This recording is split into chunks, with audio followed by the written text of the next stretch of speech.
We have placed water at vantage points. Please keep your systems hydrated. Innovation is difficult when your hardware is running dry. Navigation.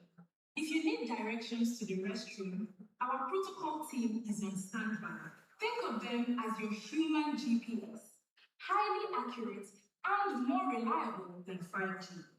Bins. For all physical trash, bins have been provided around the venue. Let us keep our environment bug-free. Health and safety. We have medical and security teams on site. If you feel a glitch in your internal systems or detect any suspicious malware in the building, report it to them immediately. Emergency protocol. In the unlikely event of an emergency, do not crash. Simply follow the exit signs to the assembly points.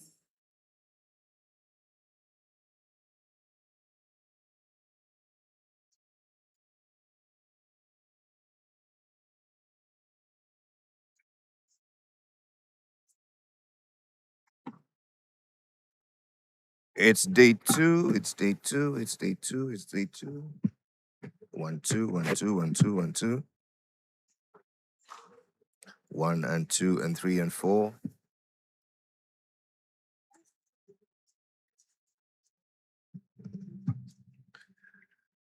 Ladies and gentlemen, it's day 2 of the 3i Africa Summit, and guess what? We're trending on Twitter, still at number 1. Put your hands together. Let's begin this day in the name of God Almighty, from whom all blessings flow, including life, health, and well-being.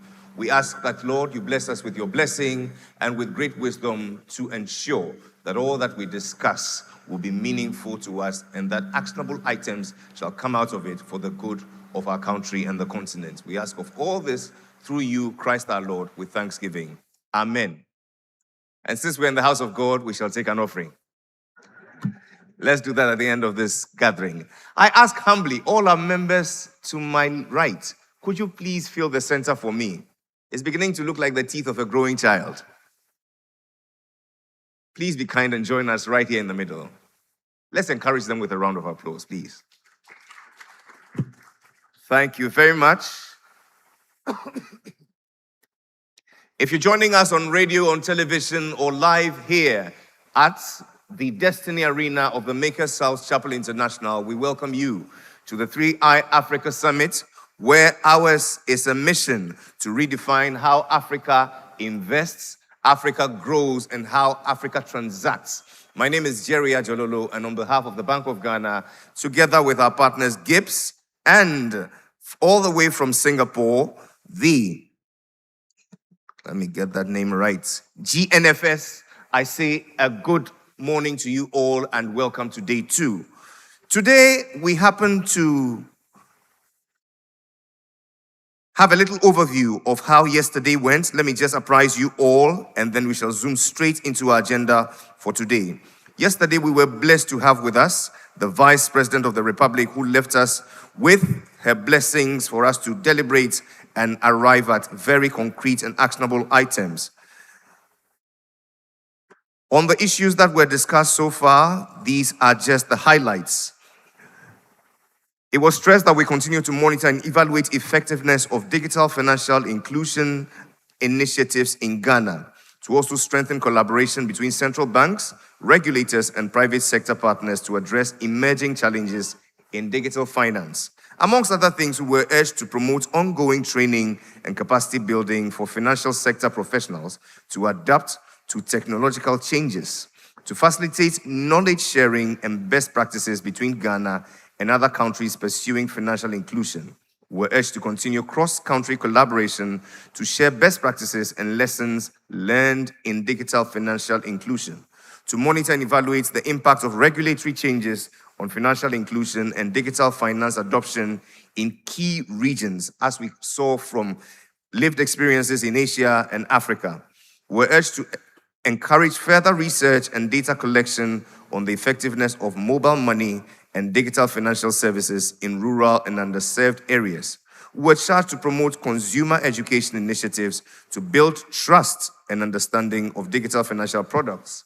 Also to support ongoing dialogue between regulators, financial institutions, and technology providers to address emerging challenges and opportunities, to continue to monitor and evaluate the effectiveness of digital payment systems in supporting financial inclusion across different regions, collaborate with local banks, fintechs, and regulatory bodies to address challenges related to trust stability and digital infrastructure in emerging markets, assess the impact of regulatory frameworks on digital financial services, and propose adjustments to support innovation while managing risks, encourage ongoing dialogue among stakeholders to share best practices and lessons learned in digital transformation and financial inclusion, and lastly, explore opportunities for cross-border payments, partnerships to enhance payment services and economic development in Africa and similar regions. Today, we build upon this great work that we did by exploring deeper our theme as we get to hear from various perspectives herein gathered. We shall have a foundational keynote, and then we shall zoom into 2 panel discussions bordering on building functional capacity markets, global investment liquidity, and Africa's path to scale. And finally, AI, open finance, and value creation, building Africa's intelligent economy. Ladies and gentlemen, are we ready? Oh, come on, I can't feel the energy. Are we ready? Is it the AC or what? Please, let's do something quite energetic. Could you please rise with your phones in your hand? We developed a certain app which is currently on your phone right now. It's a little black box with a hole in the middle. I'm kidding, it's your camera. If you could turn your cameras on, ladies and gentlemen, let's do a video.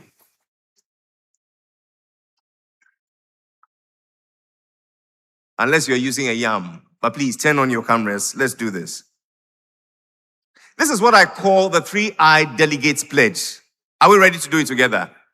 So please turn on your cameras, the video option, and say these after me. I, your name, being of sound financial mind and mostly balanced books, do hereby solemnly pledge I will embrace fintech as a great equalizer and not use it to explain why I was late. I pledge to take fewer selfies than notes and to take the hashtag 3I Africa Summit at least 10 times daily, even if autocorrect keeps changing. I vow to share my fintech stories, the failed pilots, the crashed apps, the regulatory surprises, because in this space, every stumble is a stress test. We survived. I pledge to eat all the free food, drink all the free coffee, and still maintain my composure as a central banker and a fintech professional. I will stop calling everything mobile money. Update a revolution. I vow to network with at least 10 new people and to collect new business cards to fund my fintech startup. Finally, I vow to leave this summit with more than a tote bag containing collectibles. I will leave with a mandate to shape Africa's integrated financial future. One bold idea at a time. So help me, MTN Momo. Put your hands together if you can.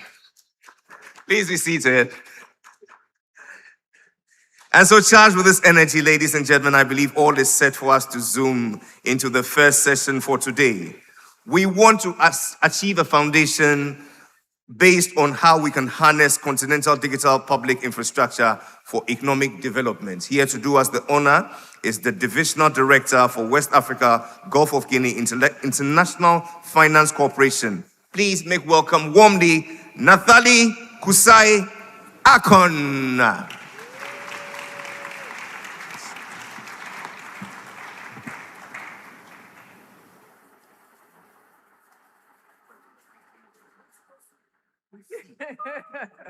I was saying my name is just Kwesi and not Kusai.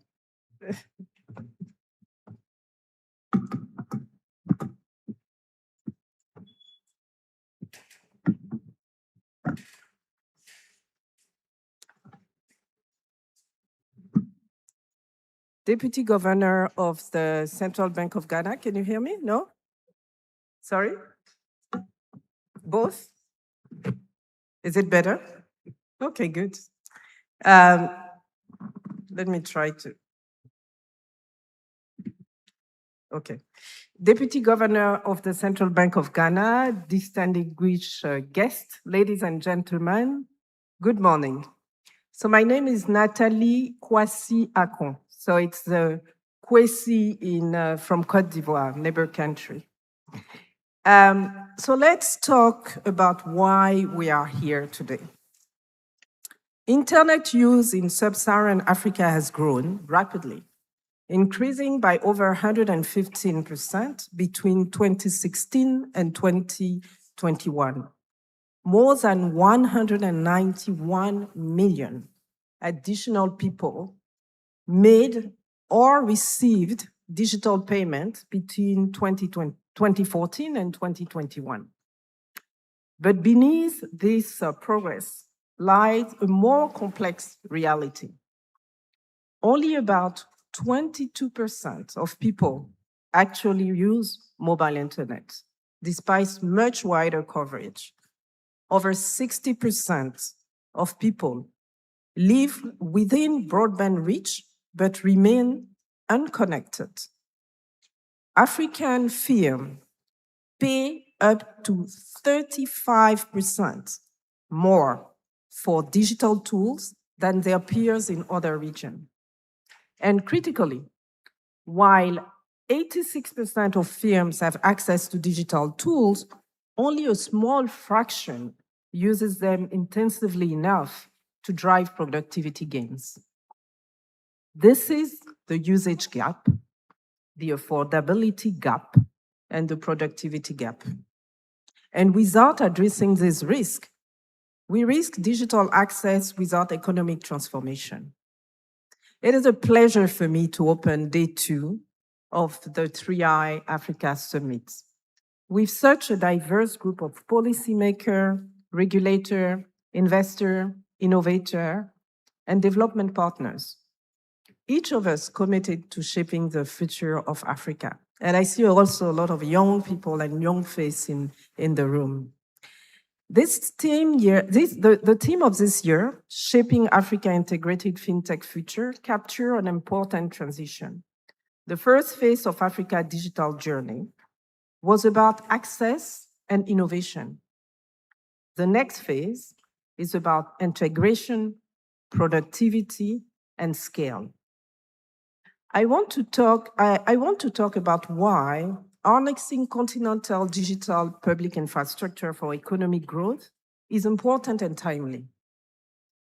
Because today the question is no longer about whether Africa can connect.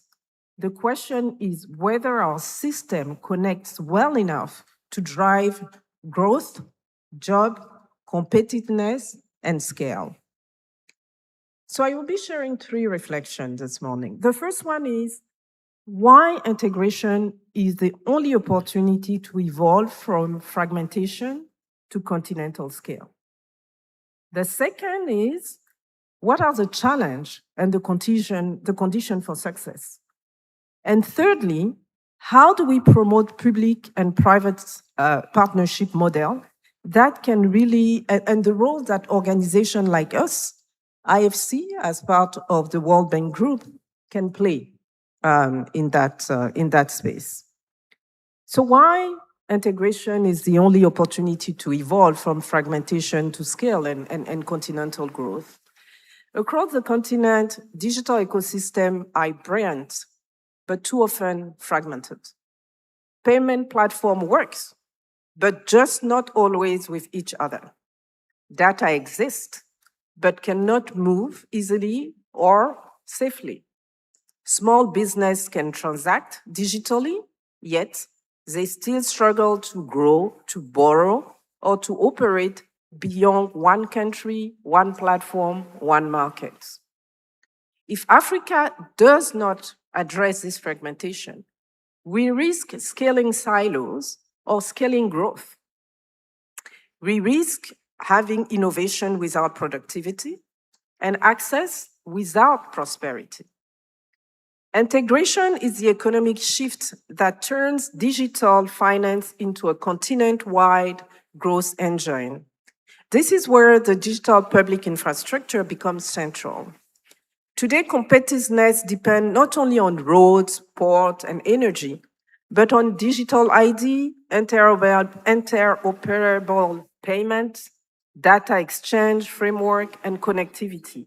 They are foundation to economic infrastructure.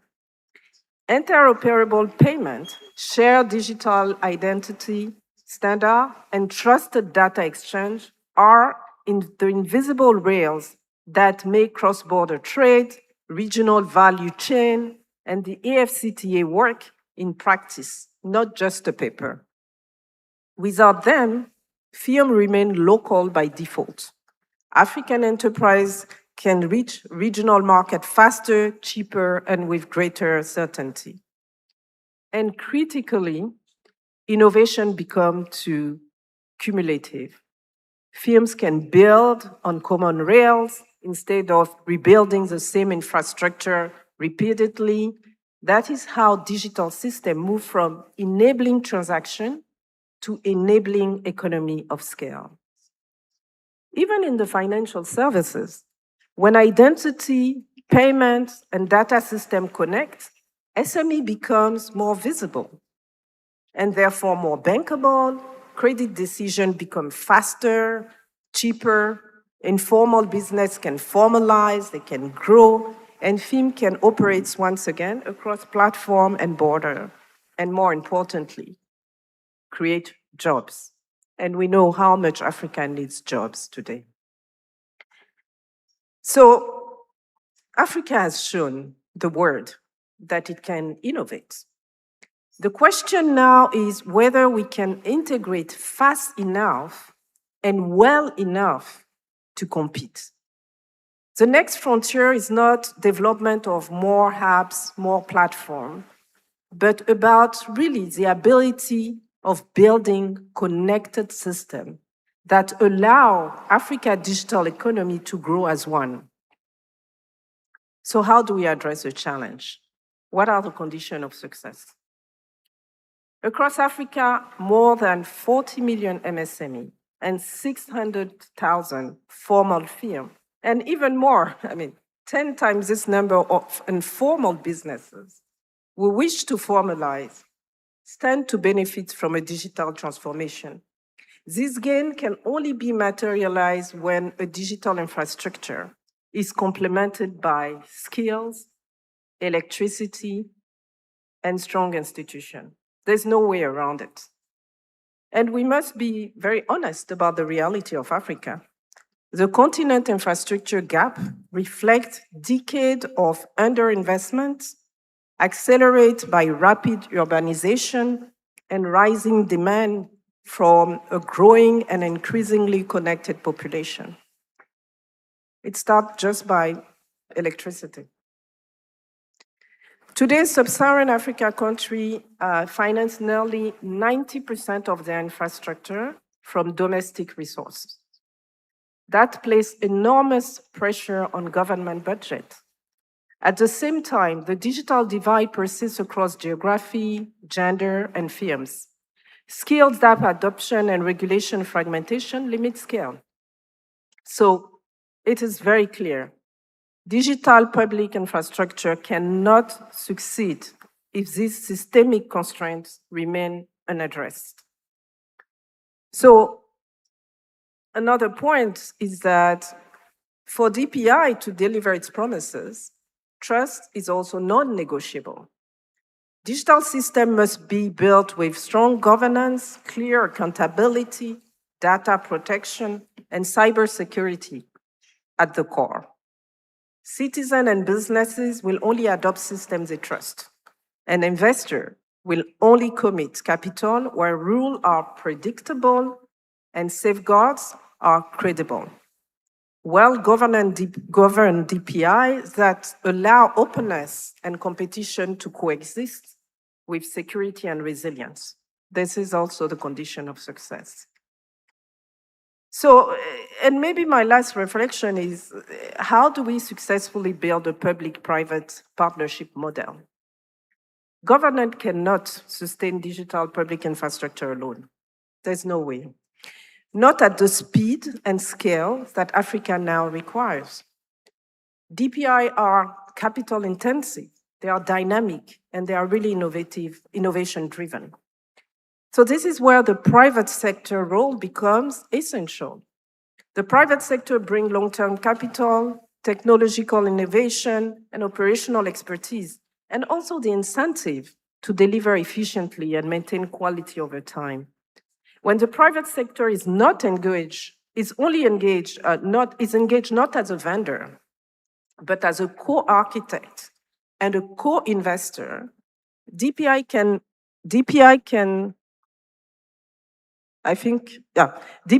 be delivered faster, more efficiently, and with less pressure on public finances. Shared infrastructure models, such as carrier-neutral broadband, independent tower, and data center, are among the most cost-effective way to expand connectivity and competition. This is where institutions like us, as IFC, the institutions that I represent, also has a role to play and can be part of the solution. As a private sector arm of the World Bank, IFC mandate is to mobilize private capital to deliver infrastructures that serve development goals.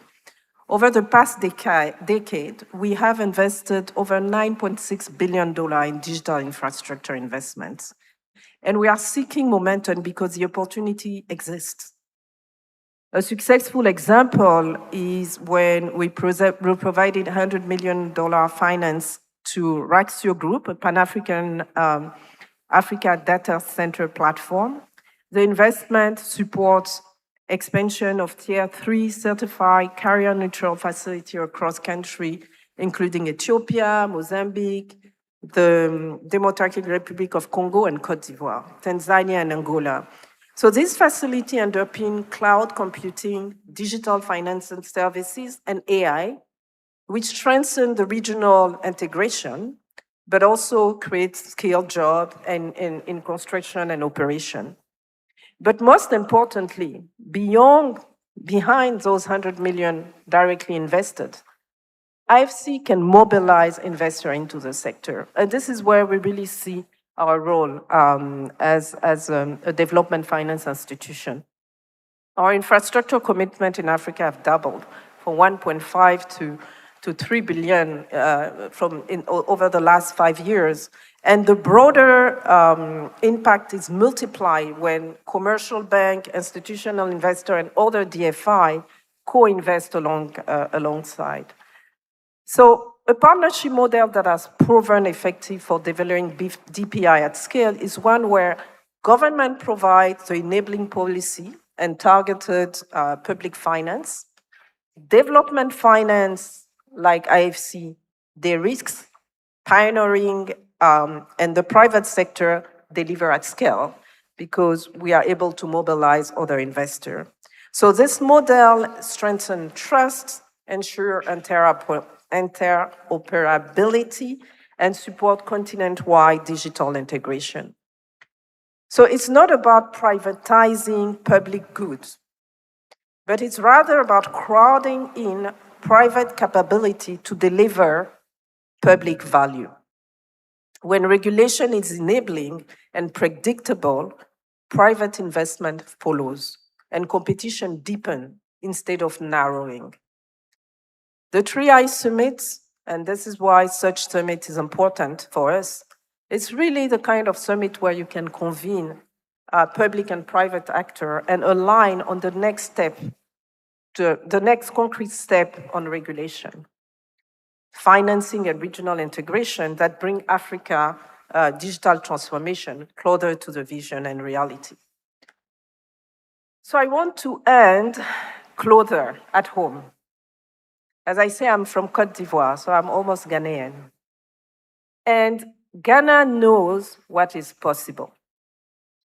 From mobile money revolution that brought millions into the financial system, to the tech hubs in Accra, training the next generation of developer, entrepreneur, this country has already shown that digital innovation can change lives at scale.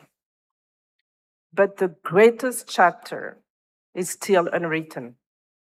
When Ghana's system connects seamless with those of its neighbors, when a young woman in Kumasi can use her digital identity to access credit, sell across border, and build system and business that employ others in our community, that is when transformation becomes generational.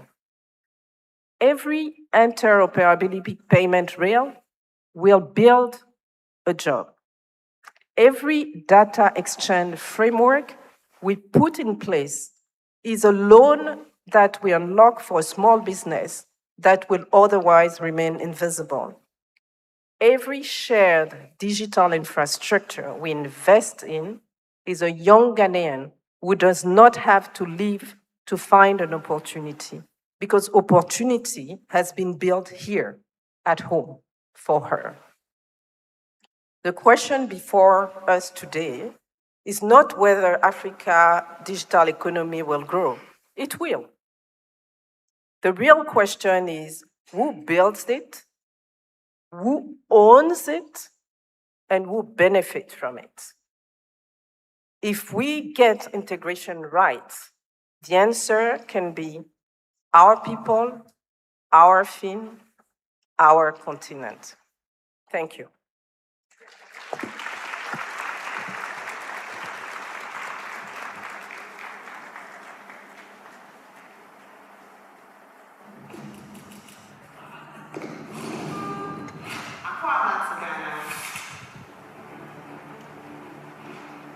Today, on the 6th of May 2026, with all our powers combined, can we achieve success by establishing the next frontier to shape Africa's integrated fintech future?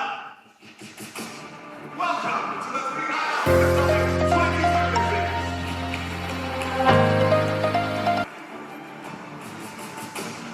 It is a joy to be here at the second edition of the 3 Africa Summit that is being hosted by the Bank of Ghana. We are doing this in partnership with the Ghana Interbank Payment and Settlement Systems, GIPS, and the Global Finance and Technology Network, GFTA, of the Monetary Authority of Singapore. At the Bank of Ghana, we have taken a deliberate approach. Our objective has been clear, and that is to build a regulatory and market environment that supports innovation while maintaining stability and trust. Africa has reached a point where participation is no longer the ambition. Leadership, on the other hand, is. This summit reflects the shared ambition for Ghana, which the governor has just spoken about, and for Africa, for us to build a digitally connected financial future anchored on innovation, investment, and impact. When leadership is collaborative, partnerships are intentional, digital financial services moves beyond systems and delivers real impacts. And it ensures that every Ghanaian has access to financial services. And that is no longer a barrier, that is a given. The next frontier of Africa's financial future is not ahead of us.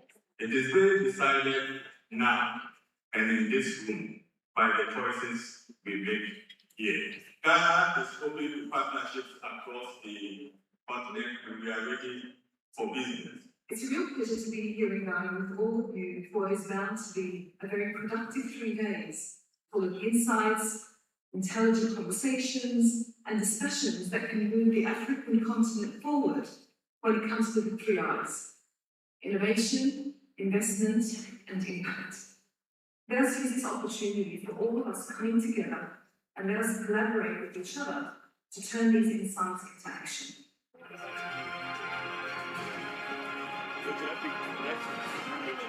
The next phase of global digital growth must be shaped in emerging markets.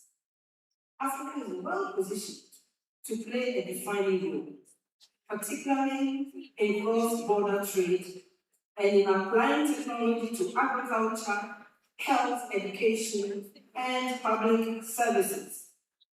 Ghana stands ready to contribute to this effort to ensure that integration is not only discussed in Accra, but also demonstrated everywhere. And I believe you agree to that one.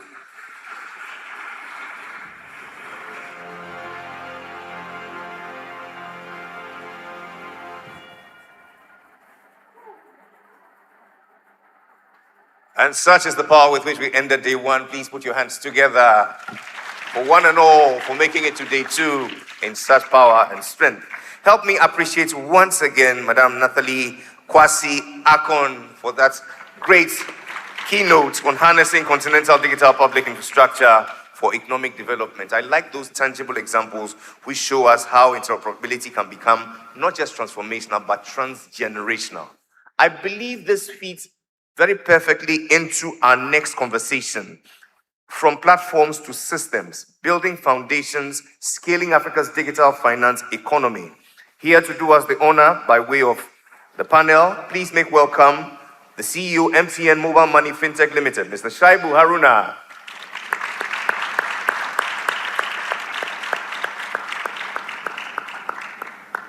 He is joined by the founder and chief executive officer of Onafrique. Make welcome Dare Okujo.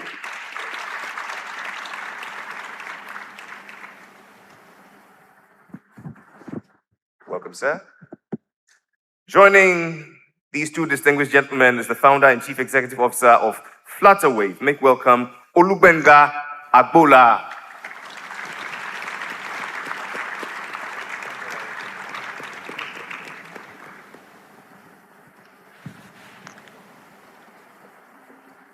We make welcome the Group Chief Executive Officer of Jumo, Paul Welton.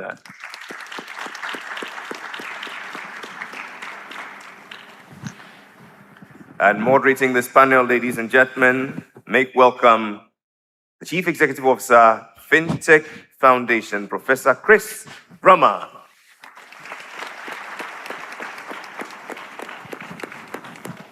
I generally don't like the panel.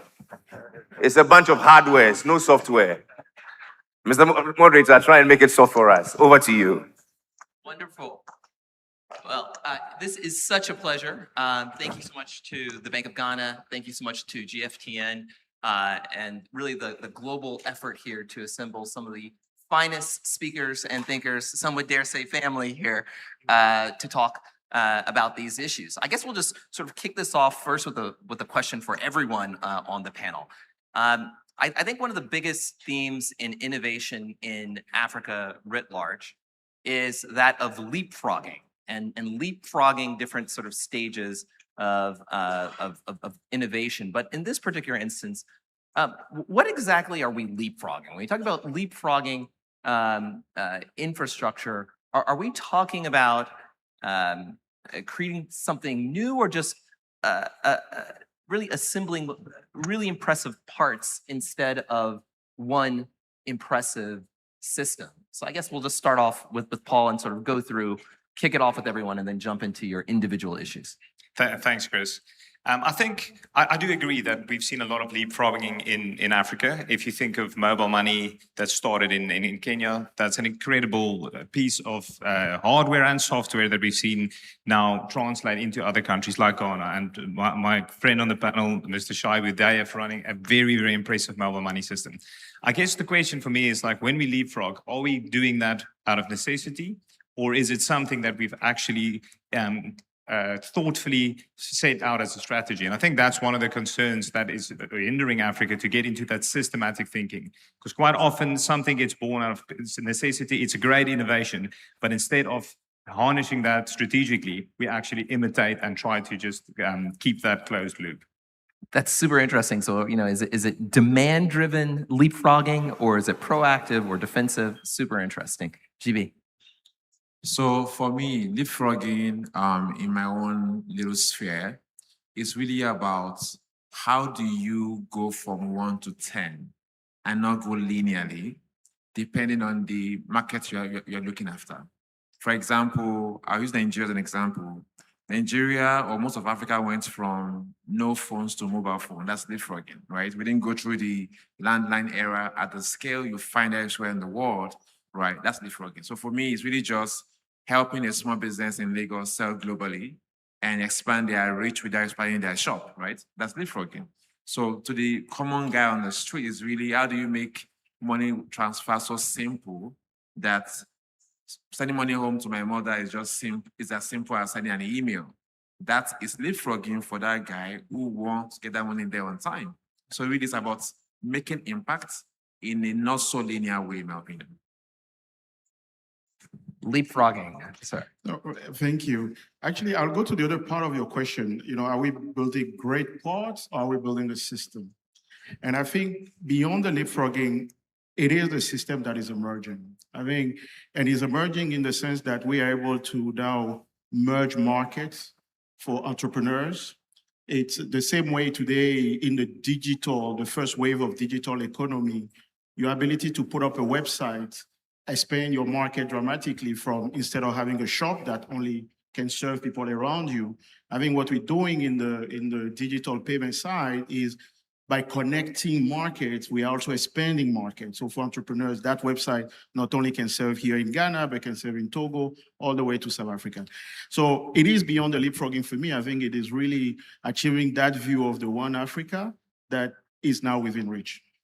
Can I just follow up very, very quickly on that? Because we heard on the one hand this question of not skipping steps that GB was sort of identifying, and really acceleration. And you're talking about connecting different sort of pieces of markets. I'm just already fascinated that we haven't necessarily jumped directly into the technology question, that all these different pieces, when we're talking about systems, that we're not yet going to that specific question, but you went to markets first. Why markets as sort of your initial point of departure when you think about leapfrogging? Yeah, because I mean, no one wakes up and says, I feel like paying. Payment in itself is not, there's no demand for payment. There's demand for exchange of goods and services. So you always have to start from markets. And you also have to remember that, just the fragmentation of Africa dealt bad hand to some people. I'm from Benin. It's a relatively small market. So if you wake up and you have an idea in Benin, you are at a disadvantage as someone who had the same idea in Nigeria next door, because your market is just too small. And so for me, that's why connecting market, merging market is so profound. And that is what is behind it. Payment is a consequence of that. And while we were able to connect market from telecommunication point of view, from transportation point of view, if we don't connect market from payment point of view, it will be incomplete. Interesting. Leapfrogging. Can you leapfrog this conversation? Well, I'll try. I mean, for a moment, I thought I was in a classroom to talk about leapfrogging. You in the back row. I know. So, I mean, look, I'll start from maybe a conceptual thought around it first, and then I can come down to the bit around payments, right, and the fintech ecosystem at large. For me, leapfrogging is a very simple terminology, and the way I look at it, you can look at it in a very simplistic term, which is to say, are you actually just growing exponentially, or you are actually just growing incrementally, right? And oftentimes when new technology is introduced, everybody jumps on it. Everybody wants to be seen to be doing something or try to be doing something.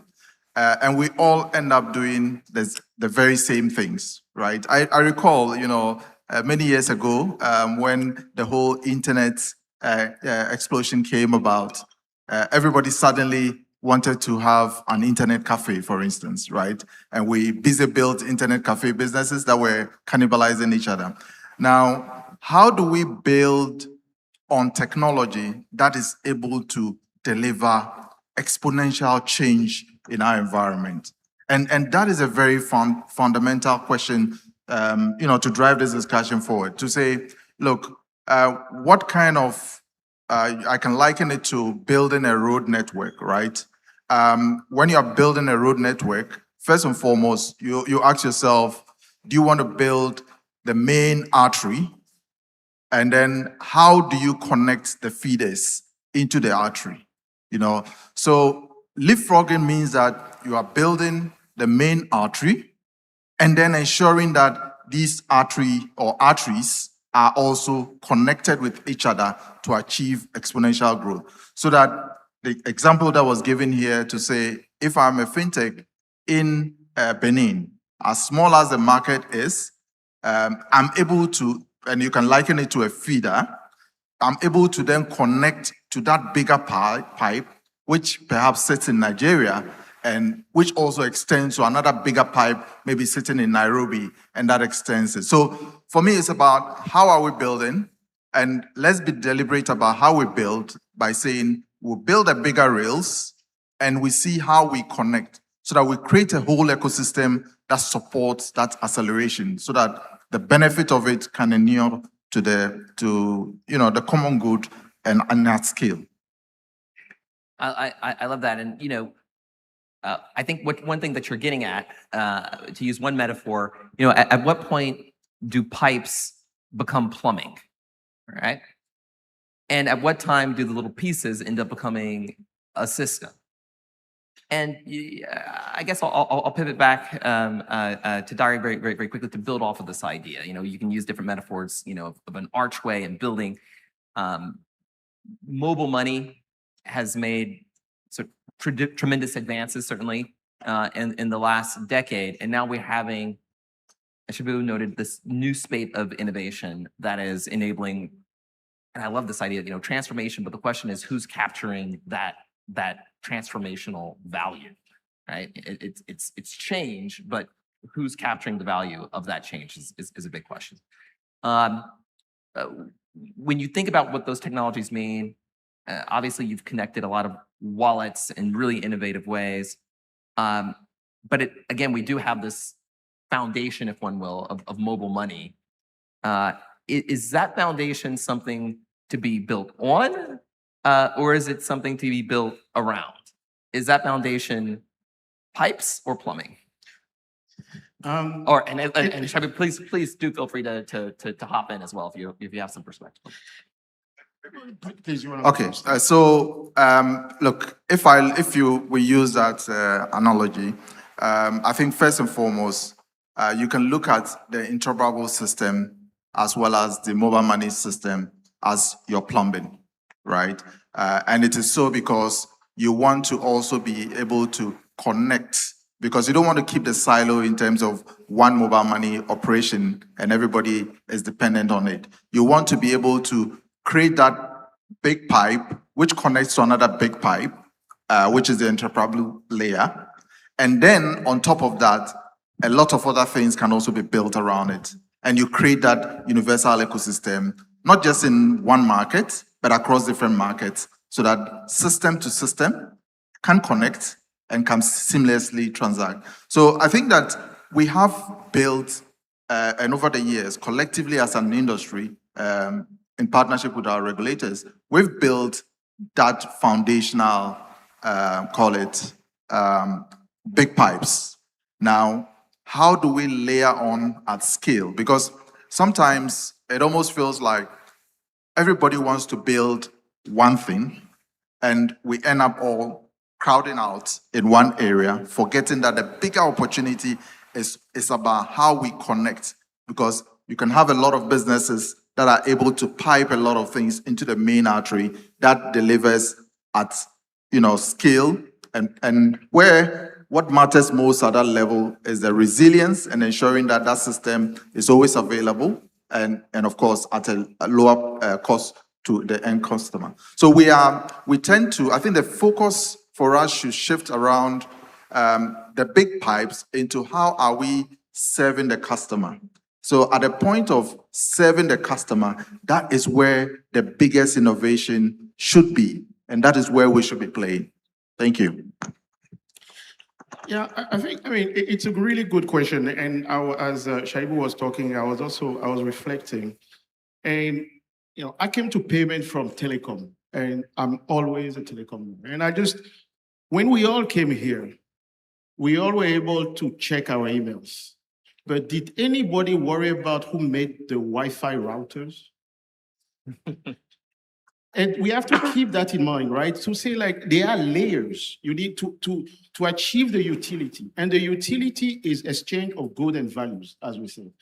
There need to be layers of things that make that universally accessible. And we can argue who's the router, who's the signal, where, how, but that's the kind of layer that needs to happen. And mobile money, for me, is as the foundation of that. It is the most common form of current account in Africa. We are over 1 billion of those people in Africa who use it. It is actually, for many, the first time they form a formal relationship with financial institutions. So we cannot discount it. I think, so to your question, are we building around it or on top of it? We have to build on top of it. Now, we also have to recognize what it cannot do. So we have to recognize that also our bank account did not just become interoperable until there were some sort of schemes that were put on them. Some of them, most of them actually private, right? Visa, MasterCard, SWIFT to some extent. What is the equivalent for mobile money? And until we put that layer on top of it, this ability to really get to the utility, exchange of good and value, will be limited. But we have to be proud of what we've done over the last 20 years, only 20 years, by the way, to put that first foundation that is widely spread and understood. But if we stop there, again, we will have missed the point. You've this idea of a SWIFT for mobile money. I'm going to have to sort of think that through. That's really interesting. GB, you've built and really revolutionized payments, and you built both around and in very complex payment environments. So I'm going to change the question up just mildly, particularly if we have something as provocative as this question of transformational value in mobile money. If you were going to think through what possible transformations would deliver one thing that would deliver the most value, what piece of plumbing or additional pipe would sort of get to transformational change in a way that normal people can see the most? When Daddy was speaking about when people got here, they go on the Wi-Fi, and no one cared about the Wi-Fi router or how it works. It's a very profound thing to say, very, very, very deep. And I think a very deep point about that is when pi becomes plumbing, right? It's invisible, right? Nobody sees it anymore. They just use that. It goes from infra to utility, right? Which is very, very key. And I think from that angle, if I think about it very deeply, the only mobile money provider in Africa that I think have done that well, my own view, maybe MTN and M-Pesa, where no one thinks about how you want to send money. They just send the money, right? It just gets there.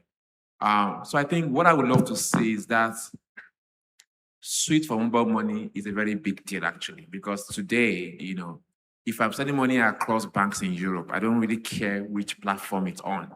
Putting the higher band, money moves, and money moves literally real-time seamlessly. The same needs to happen as well in Africa, but with that can be done. Today, we are Flutterwave. We have to do an integration to every mobile money network in Africa to be able to give our merchants one single platform to receive payments.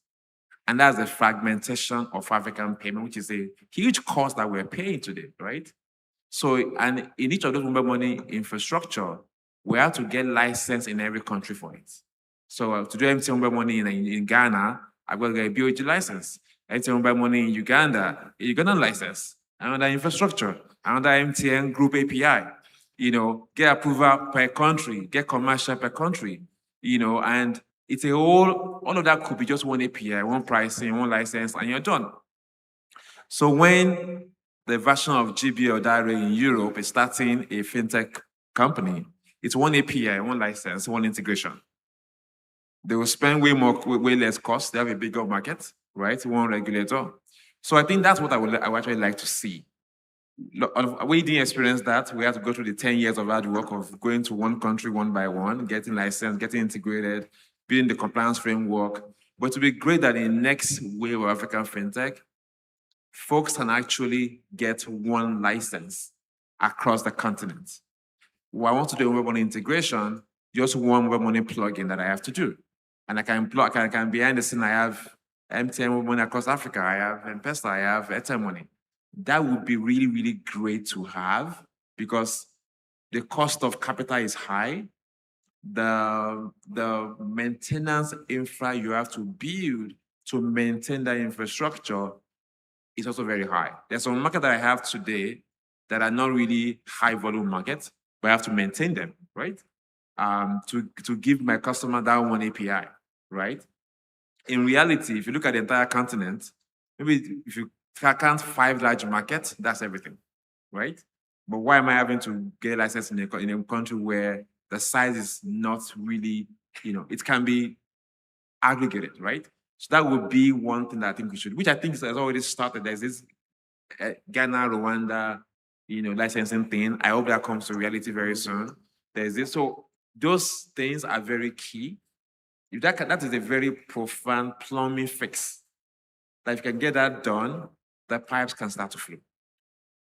So I'm hearing a couple of really useful things. As Lubinga knows, I'm also a professor over at Georgetown where I teach law, and I tell my students, if no one sees you, you're doing your job well, which is sometimes a little bit difficult for both students and lawyers to know. But ultimately, we're talking about infrastructure, we're talking about plumbing, but we're also talking about an impact for that plumbing that at its best is invisible.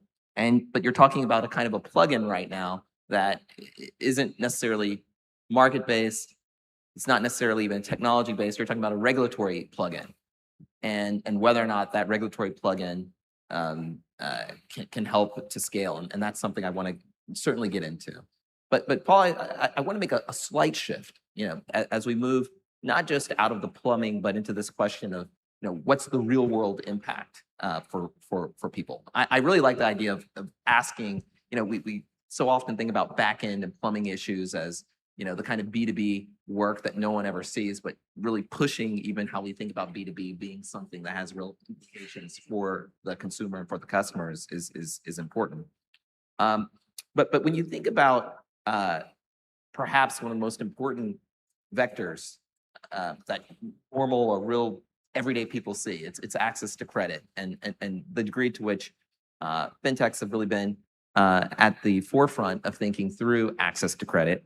And Jumo has been super impressive with $10 billion really put to work for customers. But it's still no small secret that the cost of credit is still very expensive in Africa and in the region, even as fintech has delivered some important wins and gains. What do you think are the primary challenges when you look back at the last decade of innovation? Or is this a data problem, a capital problem, a challenge that we haven't discovered yet? What do you think are the barriers? Yeah, thanks, Chris. I think certainly all of us here that have started businesses would know that starting a fintech or any sort of startup, it's an expensive thing to do, and you need to fund that. But it's more challenging in the digital credit space because you've got two challenges and from a funding perspective. So when we talk about capital, you need working capital to get yourself up and running, but you also need the capital to go to the customers to prove the point. So what we realized very early in our journey 10 years ago is that when you pitch an idea, and 10 years before the AI revolution, that we are going to use AI to score and give customers credit, the banks could not handle that kind of conversation. They ran away and said, go prove that, come back when you've proven it. And that's very expensive to do because what ends up happening is you fund that with equity, and usually that equity comes from offshore, and you've got a big FX gap. So now you end up like just to get investors whole, you're pricing out of the market. And that's got a negative impact on the customer, because what we have seen over the last decade is that high-risk customers priced lower actually turn into low-risk customers. And it's a bit of a self-fulfilling prophecy that maybe you're creating the profile instead of actually doing that. Now, you fast forward now 10 years later, and you can see as banks start building the trust and seeing the data, they get onto the platform. Now, first at a big risk premium still, but over the years, it goes down and goes down. And in Uganda, we've just launched the first mobile money securitization on the continent, which took about 2 or 3 years to do. But with that level of trust, you've now seen cost of funds drop to half, and we're getting close to single-digit cost of funds in that country, which means customers are benefiting from. So I think coming back to this thinking of systems versus building the core, it's really important that we get all of the different components right before we enter into a country and just start a fintech. Like, you can go into a country and try to do digital credit, but you don't have the pipes that Shaibu's got. Like, if I can't disperse and collect, it's going to be very expensive, right? So we both know that if collections are down, there's no way that you're going to get that money back, right? So if you don't have the right data, and most specifically, if you don't have the right capital support, and I think that's something that we can systematically change as we build trust on the continent, is to say, to GB's idea, can you transfer the knowledge and the proof points from one country to the other and say, this is a proven record, a proven model. Can you restart the cost of capital at day 10 instead of day 0? So, and just to be clear, because I thought your initial point was also super interesting. It's certainly a question of data transformation. I think, Dari, I'm going to follow up with you to ask if you can solve his problem here.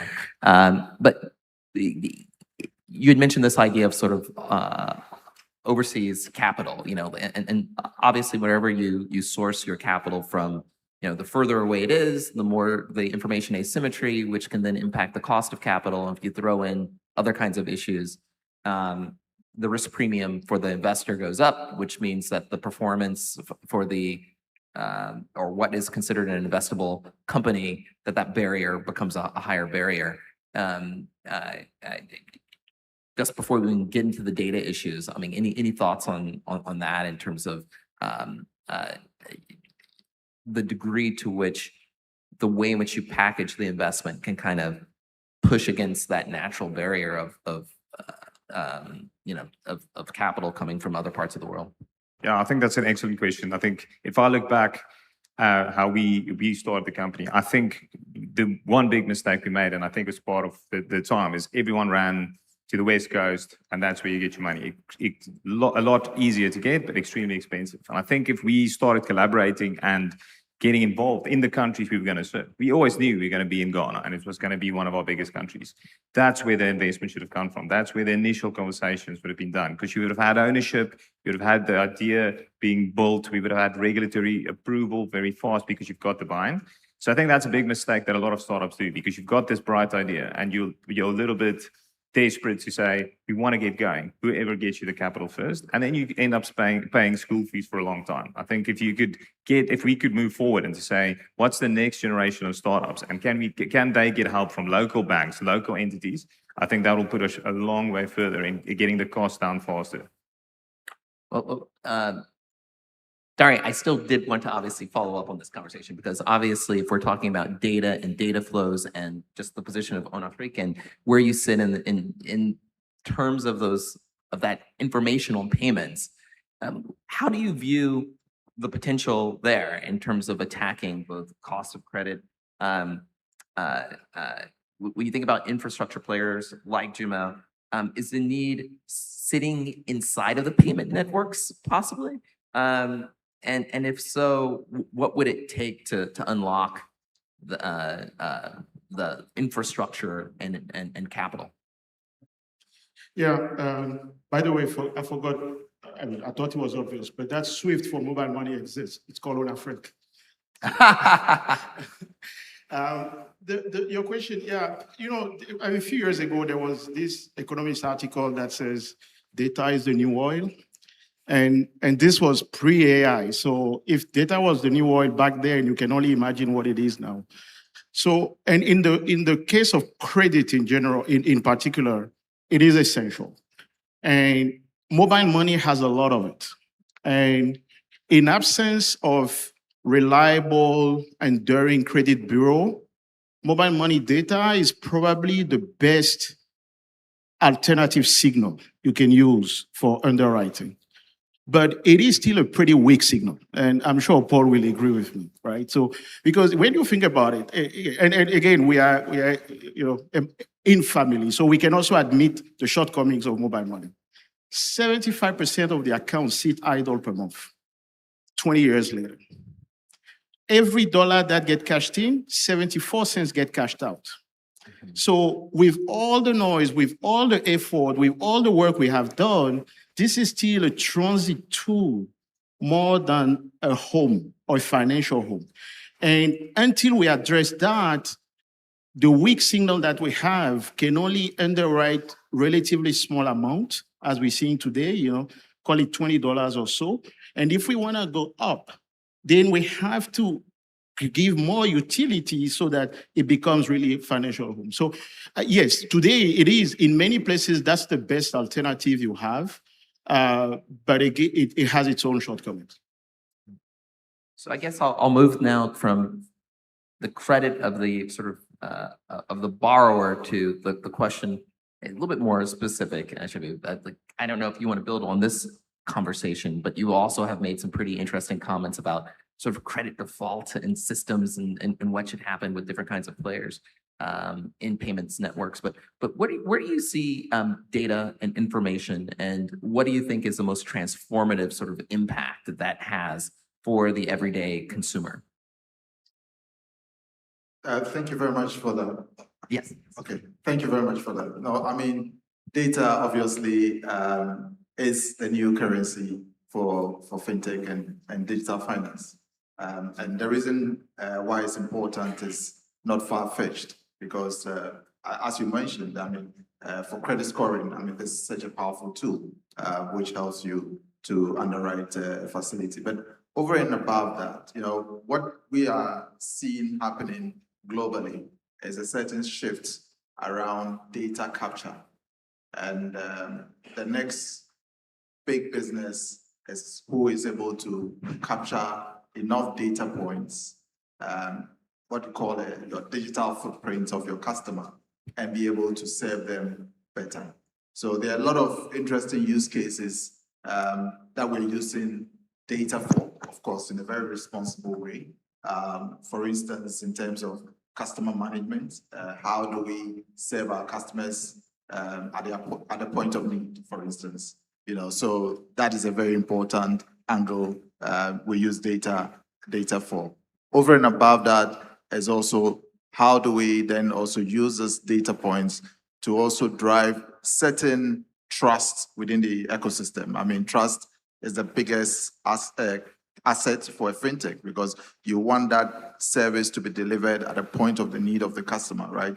So how do you ensure that you use the data points to we're moving from just a rule-based, fraud detection mechanism to more behavioral-based, and how best do you, use the data points you have to kind of predict a certain fraud behavior and be able to actually prevent it. So there's a lot of work we do behind the scene in actually stopping, fraud from manifesting, as an example. So there are a lot of, real use case, which is not directly going to hit the bottom line, but actually deliver value to the customer from an experience point of view. And I think, as Darryl mentioned, mobile money presents a big opportunity to really tap into all these value pools in terms of data and harvest it in a way that we can serve our customers, with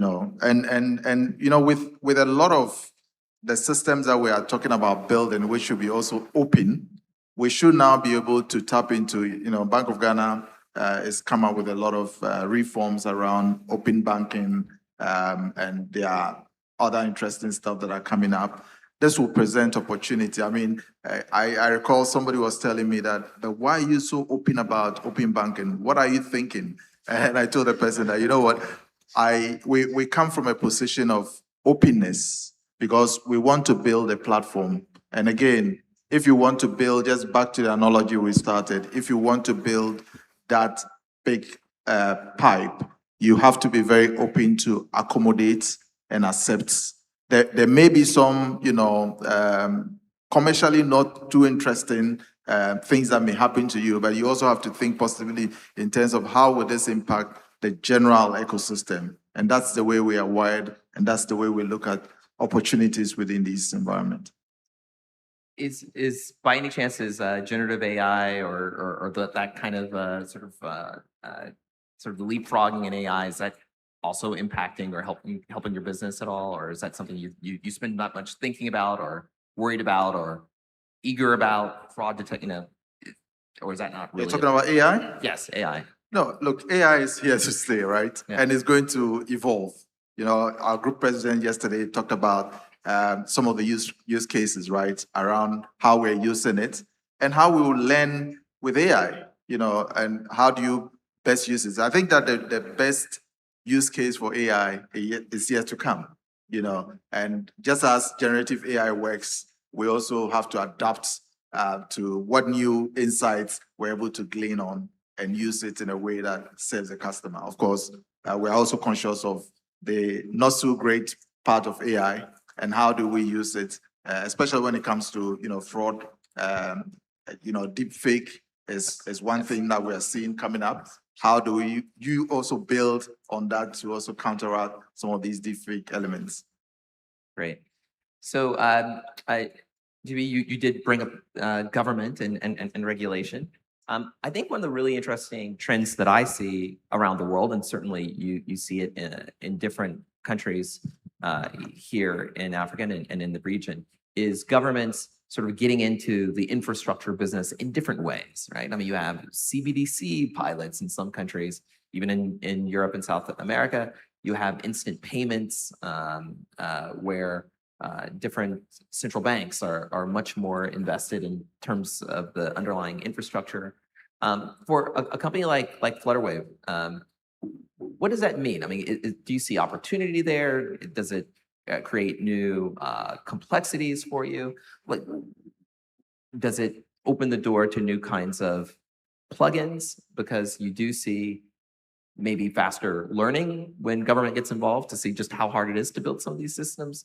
I mean, what do you think is the appropriate, or what do you think the trend line is, I should say, when you think about what you're doing and sort of the government's role in the infrastructure business?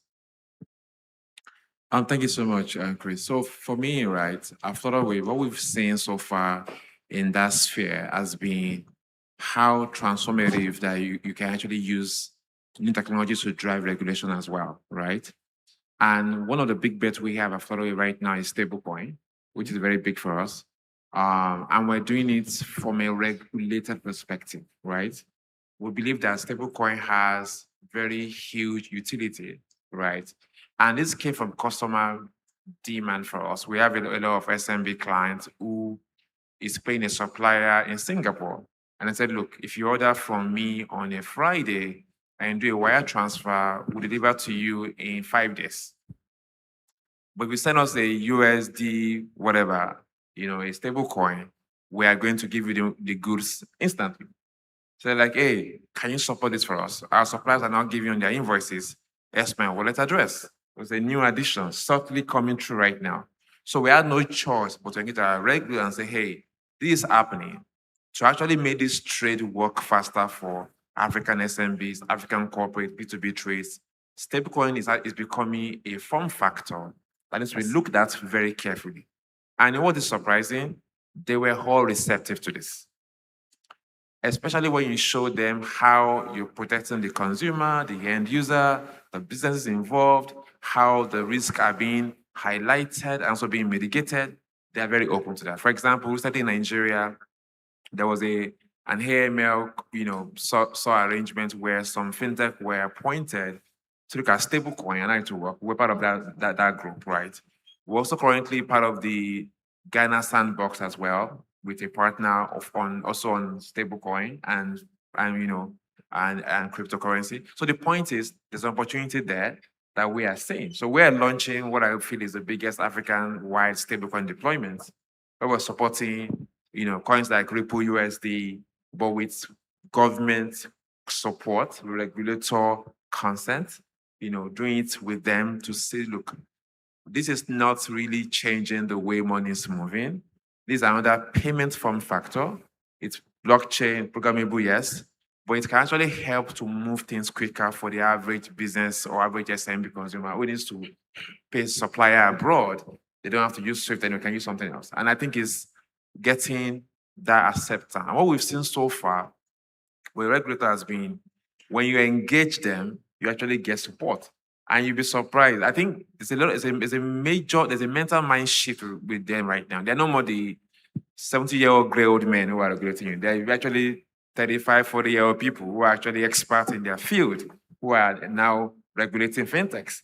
So now you can have real conversations about, look, I want to do this thing. How do we solve the problem? How do we make this rule easier? How do we cater for what concerns you as a regulator? And that is getting a lot more accepted than it was before, right? So, and that's what I think is a very big piece. Now we're going live in a couple of days where you start seeing stablecoin on our merchant dashboard, right, with full regulatory support across like 4 or 5 countries in Africa. And that is a game changer. And I think that's a way you can actually transform how money moves, without actually also, shortchanging the regulatory framework in place as well.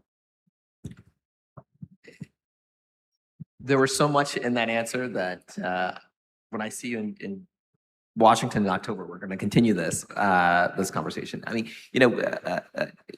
I just as a quick sort of follow on, when we think about where we started with the conversation, when you think about mobile money and then you make a transition, query, form factor or not, it is a different pipe. To be determined, is it a different plumbing? To be determined whether or not we get a system, right? But stablecoins are coming. And if not coming, they're already here. And so the question is, again, how do we sort of leverage that? And then, what are the places of regulators and also even banks? And when you think about what you've been able to do with Jumo, you've worked not against the banks, but you've worked with the banks hand in hand. Banks are traditionally, the most regulated financial institutions in any particular economy. Have you seen through that work with the banks and by extension with the regulator sort of best practices? Like, what looks best when you think about the question of governments in that sort of infrastructure building business? Yeah, I agree with what GB was saying about the openness, but I think what we're witnessing here this week is exactly that answer. Like, this is incredible.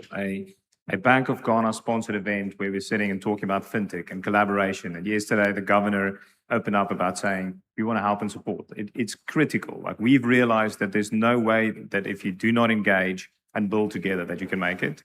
And I think in the kind of last decade when fintech starting up, that's the mistake we all made. We were trying to disrupt, we were trying to go around, we were trying to be fast. But the real way to do this is to engage early, because we've got incredible regulators in a lot of the countries that want to engage and they understand what the problems are. And I think what's great about that is then we build together, because there's gaps in between what we want to build that only a central bank or the government can fix. And if we front run those issues, I think the sustainability is a lot better. That's right. Mr. Moderator, we have 1 minute to go. Someone's going to very politely escort all of us off the stage in about clearly in apparently 55 seconds. So I don't think that there's really enough time other than to thank all of you for just a wonderful conversation. As I said, I have a big conference in DC that I do every October, and I've always done it with GFTN and our friends over at the Bank of Ghana. You're all very welcome to continue it in the fall. And thank you so much for everyone for listening to us. Thank you. Right. Ladies and gentlemen, help me say a big thank you. Help me say a big thank you to Professor Chris. Prof, let's have you for a group photo. Many thanks to you, Professor Chris Brahma, Chief Executive Officer, FinTech Foundation, together with your colleagues. Shaibu Haruna is the CEO of MTN Mobile Money FinTech Limited. Dare Okujo is the founder and chief executive officer of Honor Free. Olubenga Agbola, founder and chief executive officer of Flutterwave, and Paul Welpton, group chief executive officer of Jumo. Please, another round of applause. What they have done in 40 minutes is to open our eyes from platforms to systems, how we can build foundations, scale Africa's digital finance economy. And ladies and gentlemen, one thing that is central, that was central in their conversation, was the use of data. Who owns it, particularly, and how to build it. It leads us to another conversation, ladies and gentlemen, on building, let me take that again, please. On building functional capital markets, global investments, liquidity, and Africa's path to scale. Here to walk us through this wonderful conversation, ladies and gentlemen, please make welcome my panelists. Darren Johnson, the Global Chief Operating Officer, Impacts Management Company. A round of applause.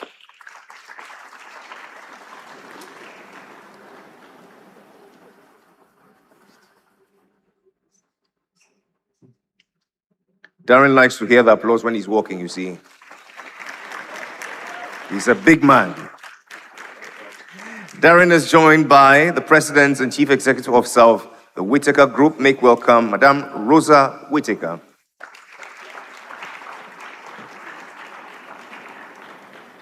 We make welcome the Managing Counsel for Coranco at Law, Judith O. Coranting.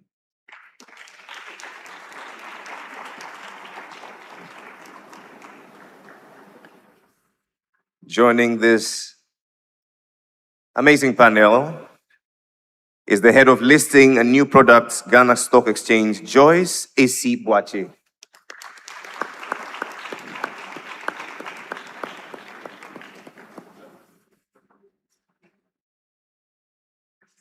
And moderating, we're joined by the co-founder and director, Universal Pensions Pte. Limited, Parul Seth Khanna.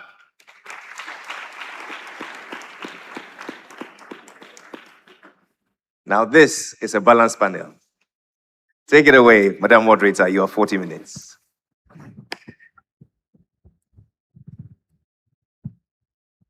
Good morning, everyone, and thank you for taking the time. It's still an unbalanced one, just more software. Good morning, everyone. It's a pleasure to be here with the stellar panel to my left. Just to put it in the context, sorry, I'm just going to read out a few things so that we know that we have the right context for this conversation.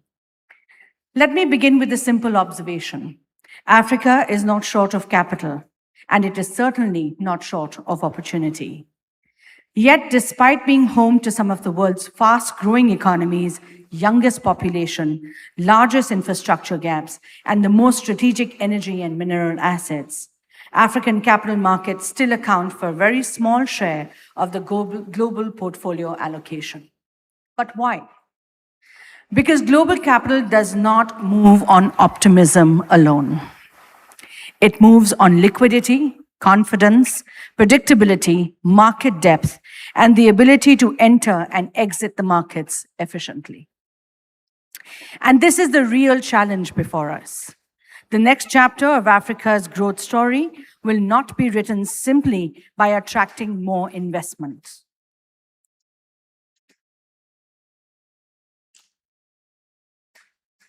The next chapter of Africa's growth story is really going to be not driven by investment. It is going to be written by building markets that are financially enough, trusted enough, and scalable enough to absorb long-term capital consistently.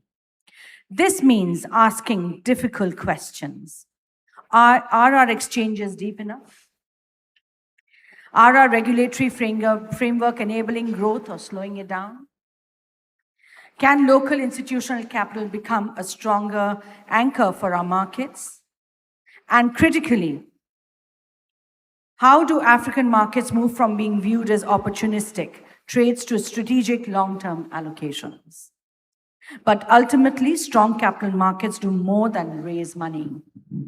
They price risk, recycle domestic savings, fund enterprise, create resilience, and determine whether economic growth becomes broad-based and sustainable. So today's conversation is really about foundations.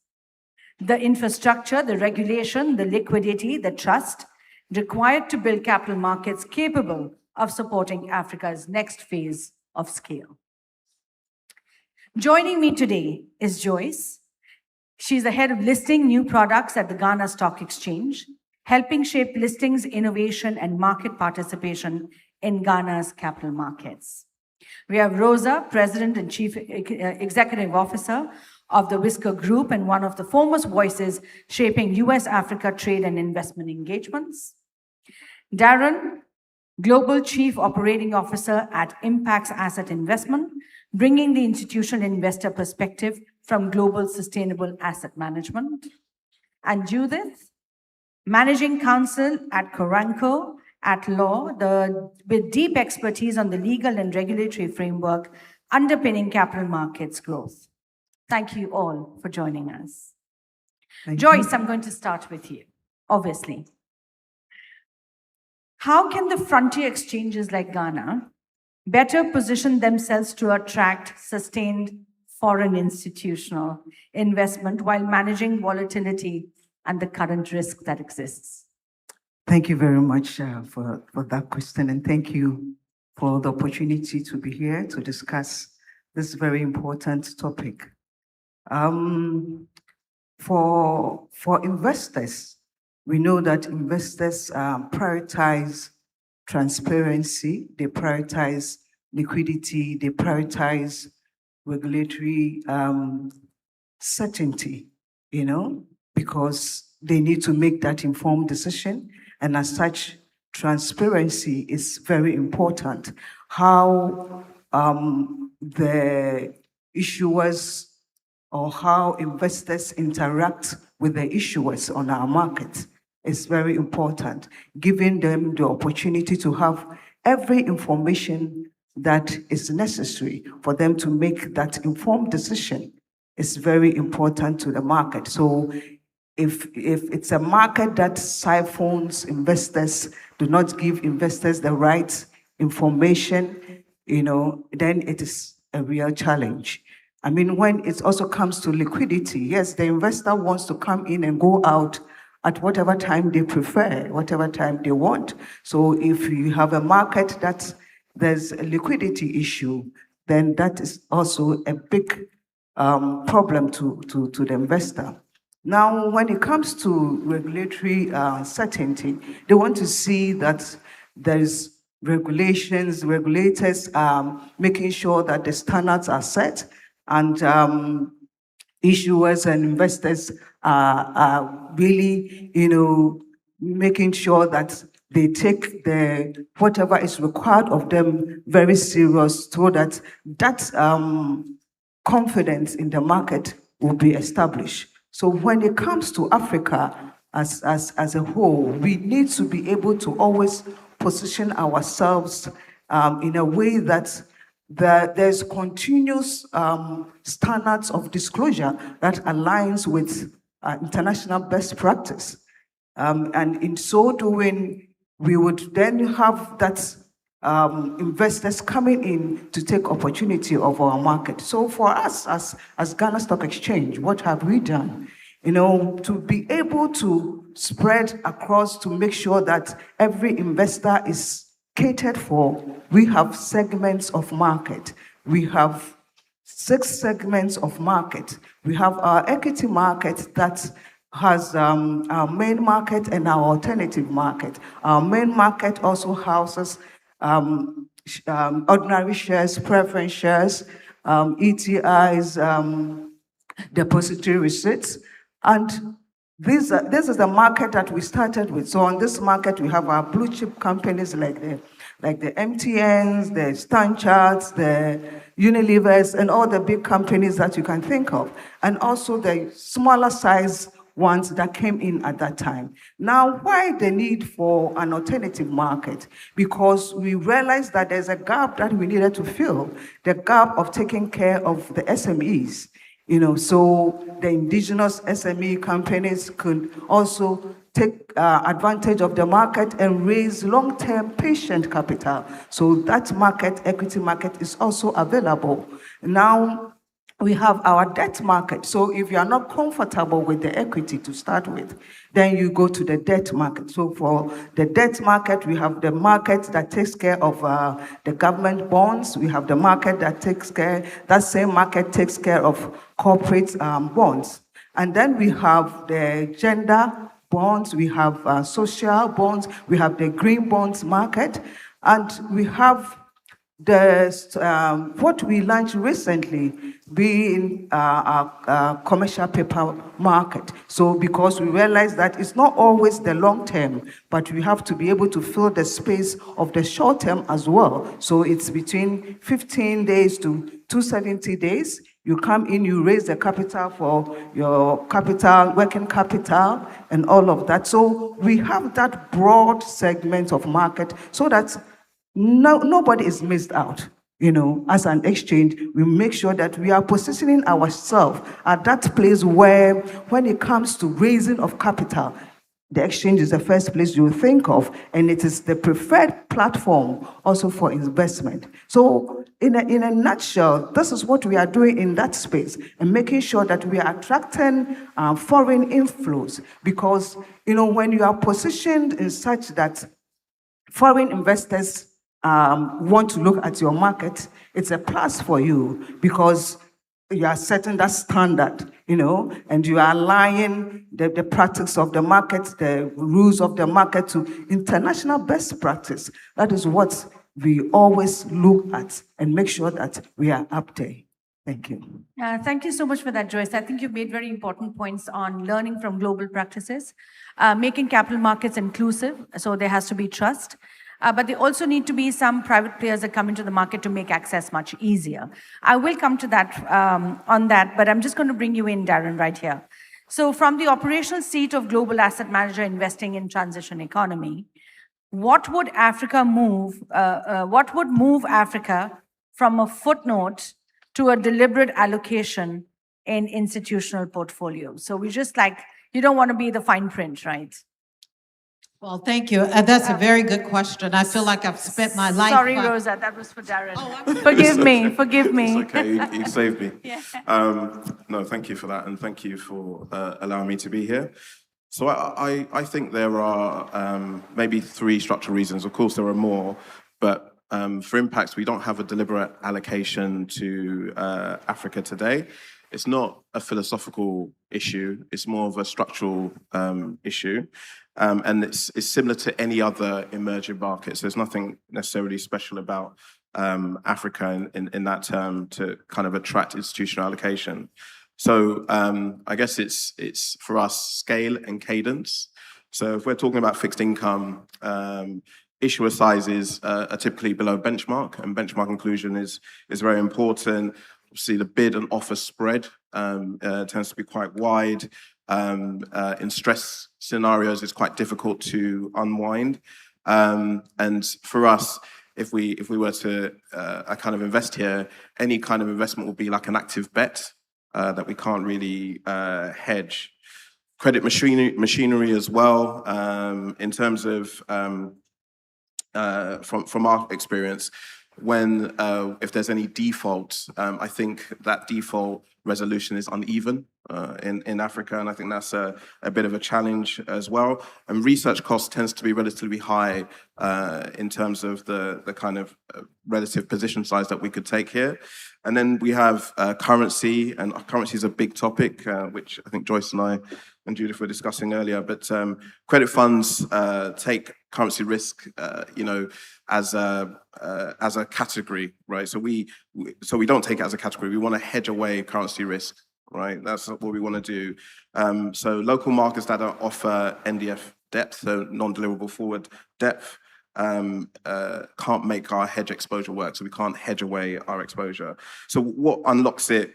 There's no single ingredient. Let's say it's a regular kind of benchmark issuance. I think not sporadic one-offs in terms of what sometimes we see. A clean restructuring precedent, country to country in Africa. I think that's really important. Standardized disclosure aligned to the ISSB. We need some standardization. predictable FX markets as well, and domestic. I think that's your hat really, but domestic and pension and insurance growth to kind of anchor the demand. That makes everything else possible. So I personally think, and hopefully we go into this, but sustainability mandated capital is more naturally aligned to Africa.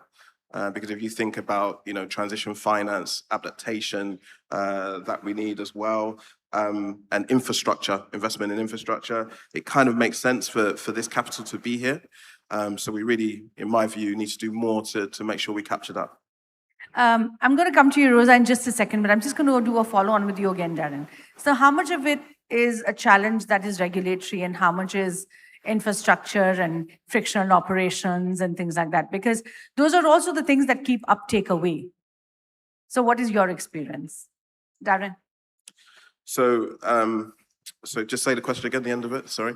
I said the challenges around how much is regulatory sort of framework a challenge, or are there operational frictional challenge?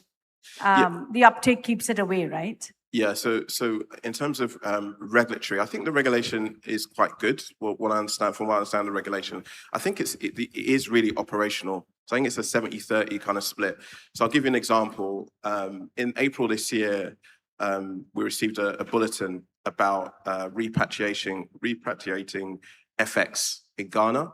There was a problem. The central bank were prioritizing, I think, their sovereign payments, and they were deprioritizing capital from, investment managers, asset managers. Now, for us, the issue with that is if you're running a kind of investment fund, a collective investment scheme, and you receive a redemption and you process that redemption pro rata, if Ghana is an allocation and you need to raise money in a particular time frame, this now becomes a problem. And so what happens? Well, if we experience that too many times, the cost goes up for us because we now have to borrow to cover that situation. And we lose faith and confidence to invest in this market, and therefore we won't invest anymore. So it's really, I think, the operational friction that is what causes firms like us, unless we're sophisticated in Africa and we don't mind standing that risk. But if we're Western with no African lens and we want to come here to take advantage of the opportunity here, that friction is too much for us to bear. Thank you very much. I think fintechs in the room take a note. Joyce to my left is looking for private players to take it to the market. So, Rosa, I'm going to come right to you on this. Sorry, I think there's a problem with the talk back, so I don't think I'm that audible. You spent decades shaping US and Africa investment engagements. As global capital becomes more strategic and transactional, what is the new playbook? What does it look like? What is it that the US institutional capital into African markets? Thank you so much. Well, let me just say that there is a new era of unprecedented transactionalism in US engagement with Africa. And I think that we will find, and we are finding, that US capital is no longer moved as much by need, by narratives, by individual stories of success, and not even by great storytelling. It is really moved by structure, evidence, and familiarity. And that really gets to the heart of the issue. Underpinning transactionalism is data. And Africa is perceived wrongly, in my view, in the US as a data desert. It's just a data desert. And so it's really not a data desert, but there is a data translation problem. And I think that is what, if we were able to really solve that, and we can look at an example from the African fintechs, which attracted billions of dollars in US capital. And that's why I'm so impressed with the CEO of Flutterwave. I think he was here, and Paystack and M-Pesa. But they were able to take thin file markets, behavioral insights, put that in a structured way, in a way that Western investors could understand it. They were excellent translators because it's very difficult, especially getting through the investment committees of US pension funds. And I also just want to add that we are talking about a $50 to $70 trillion institutional capital market that's very liquid and very deep. And a lot of African investors and others seeking the capital get very frustrated. They get frustrated with the knowledge gap because they encounter sometimes this ignorance about Africa, and then you overlay that with arrogance. But let me just say there is a path, and I do believe that it has to do with translation and also advocacy. If I can take just a few seconds to talk, advocacy is very important. Africa is the only market in the United States, the world's largest institutional capital market, that is not represented by a strong private sector entity. So who does the translating? So if I'm an investor and I want to learn about African opportunities, where do I go? I have to go to embassies, 55 embassies, so I'm talking to diplomats and government officials. They're not speaking my language. And so I think we have to correct this. And also there are other opportunities that could unlock capital if the advocacy was there. You have a large diaspora. Collectively, they have $1.6 trillion in consumer spending. When I think about the fact you have the United Nations in America with a $91 billion pension fund, you have Africans that represents the largest majority of members, and you hardly have none of that pension money invested in Africa.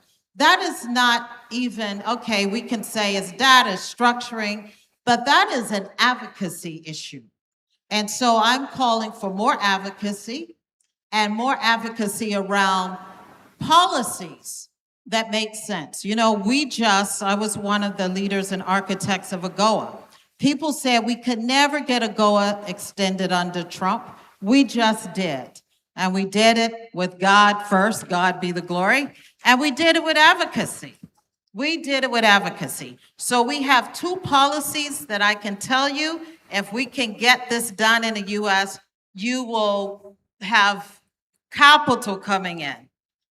And that is, the US needs to offer tax incentives for US investors that want to invest in Africa. We know that when we open up the tax code, US money moves. So what does that look like? It looks like means you can repatriate your profits in key sectors, repatriate the profits back to the US, tax-free or to reduce tax because we're under worldwide taxation, or you get a development tax credit. We have come so close to getting this done. We tried it to help in apartheid in South Africa. When we opened up the tax code, we said US companies that want to stay in apartheid South Africa, you will be subject to double taxation. Despite their narratives, they left. So these are the things I think would help. Thank you, Rosa. I'm going to bring you in, Judith, really quickly to follow on what Rosa was saying. So all of this also requires a very strong regulatory framework, right? But at sometimes regulations can be restrictive and sometimes they can boost capital growth. What does that look like for Ghana and more the continent more generally? So looking at regulations in Ghana, we have a strong regulatory framework, actually. We've got the Securities Industry Act, the relevant regulations, and you've also got the SEC. And then you've got the Ghana Stock Exchange, not a regulator, but a listing and such. You've got a framework and you've got everyone who all the regulators coming in to create a system already. I think the issue, just like you started with, is that regulation needs to not just stifle, but also allow innovation. We're coming into a world where innovation is moving at a very fast pace. The way capital is raised and deployed is changing across the not just in Ghana, but across the world, across Africa. So regulation needs to actually join that and understand and, one, be predictable, have your rules, how it's done, what you should do, what you shouldn't do, but also understand that there's a need to allow for changes.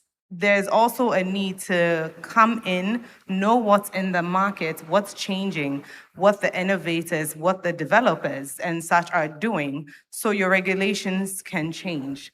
Rosa, I think, touched on private sector as well. With equities and such, now you've got companies such as, I think, Second Stacks and such, which are making it possible to make equities available, securities available in different ways, and to actually make it available worldwide. Regulation needs to allow that, so that people don't just want to go to a brick and mortar anymore. They don't want to have stringent rules. So regulations need to not just be stringent, like I said, but also allow for changes. You've also got you look at places like the pensions industry, which is now I would say a domestic, maybe you can call them a mammoth. The pensions industry is, there's a lot of capital there, the assets under management, there's a lot of capital there, but they don't even have anywhere to put their money due to how they are regulated, due to the laws about where they can invest their funds. So regulation actually needs to open up, the laws need to open up and allow them not just to invest primarily in government assets, but also open it up to other assets that could create greater returns as well. I think you bring up a very important point, because while regulation for the capital markets is very important, but also regulatory issues for insurance markets and pension markets and other short-term savings, mutual funds and so on also become equally important, because those capitals are then invested in markets, so I want to just move to more solutions oriented, right? So we've just kind of opened up choice. What role do pensions, excuse me, insurance firms and domestic managers have to play, exactly to what I was saying? How can they change the framework? Right. So this constituency of investors, the buy side, as we call them, they are very important to our market, because they have the deep pocket, and so they can do the big deals. And so for us as an exchange, we have involved ourselves even at the regulatory level, where we have been involved in the review of the guidelines as to what they can invest in, what percentage, and all of that. And we have stayed very close to this constituency, in the ecosystem, because without them, either too, the market was a bit, siphoned, but what we want to see is more participation in the market. Yes, we do not have a lot of alternatives for them. That is what they are yearning for at the moment, because they have more cash to deploy, but where are the assets to be able to put those capital in? So that is what we are so working on, to make sure that we have a pipeline. If you follow the space in these few days, you realize that there has been IPOs going on, there has been a lot of capital raising here and there going on. So as an exchange, we are positioning ourselves in such a way that these monies will come to the market, because they have a percentage that they have to invest in the market. So we are looking at what strategy, what innovative ways can we create for this funds to come into the market. And therefore, we are coming up with what we call the GSE Academy, where we're going to nurture companies, to be able to take advantage of the capital available, so that we will have a pipeline. Every time we have a pipeline, we have companies that are raising money and affording this buy side to be able to have that needed assets to be able to put their monies in. So we are making conscious effort. We are being intentional about creating these assets and therefore staying close with them. We engage them a lot, to find out what their needs are, how we can work together to be able to give them what they need. Yes, the domestic debt exchange came in and shook the system a bit, but you see, we took advantage of it as something that we even though it hurt our market, we have to see the positivity from that angle, because either they were pumping the monies all to the government paper side, but not in the real economy. And that is not what the best of it, So this academy is going to make sure that we are nurturing companies, putting them, having a pipeline, so that they will be able to put their monies. And believe you me, this year we're going to have more listings coming. We are really working, being intentional about that and working towards growing that space so that our pension funds will be able to invest their money in the real economy for growth of our economy, to take care of all the nuances in our economy where we have unemployment and all of those things. So this money is coming in, bring about growth. Growth means you are employing, you are paying more tax, you are making sure that everybody is in that space, and we are growing our economy by ourselves with the domestic capital that we have available. So it is a constituent that we don't play with at all in that ecosystem. You make a very, very, very strong point on making it, looking inward and sort of making it work with the population of your own country. Darren, I'm going to segue to you a little bit. There is a thought process that says the informal sector needs more muted and probably needs to put more money into debt instruments. And then there's another thought process that says the low-income individual needs aggressive equities because they need to get better returns.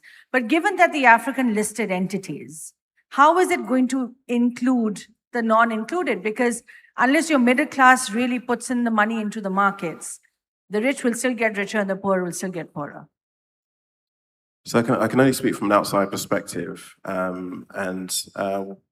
I would say for us, again, just to reiterate some points, I think one of the things that I see, which is interesting with Europe, something that took Europe 30 years to do, which was to standardize.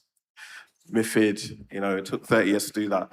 And if you look at Africa, Ghana, we have an opportunity here because the technology that exists today allows us to fast forward and bring in that standardization. But what I would say is, like, for example, KYC and operational due diligence.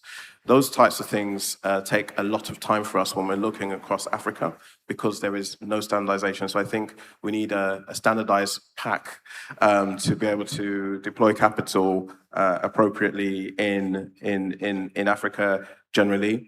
The next point I would say is settlement cycles. So going back to this MiFID point. So settlement cycles in the US, we've moved to T+1. In the UK and Europe, they're looking to move to T+1 in October next year. And one of the things that Africa is facing is we're chasing those limits there. We're chasing it at the moment, but Africa's also got to harmonize its settlement cycles. I think that is super important. And I guess the other thing I would say is, and I don't know how to fix this other than saying that I think without sounding political, so forgive me, but I think that the government today, now in Ghana, for me, is doing an excellent job. When you look at the numbers, inflation has come down. You're seeing that capital reserves are increasing, the exchange rate, they have a target and they're kind of keeping it there. And what's interesting to me is when the government were in before, the same president before, again, forgive me, it was a mess. And what I like is that they've learned from that, and it starts with the macro. So let's get the macro right, and then we can start deploying capital in the right way, get the trust in the macro, and start deploying the capital. Because as you were saying, Rosa, there's a lot of money to come here, but where can we put it? Because where it will normally go is infrastructure and private markets, because there's a lot more capacity there. But if we talk about the stock exchange, which is very, very important, there's only a few companies today that can really receive that capital. So there is so much more to do, but the opportunity is immense. And that's what, why I'm sitting here and talking about it. Thank you, Darren. Judith, how do regulators really strike a balance between keep regulating the way they do, restricting, yet, being able to get innovation and capital markets going? So it's like if not regulated well, it could go south.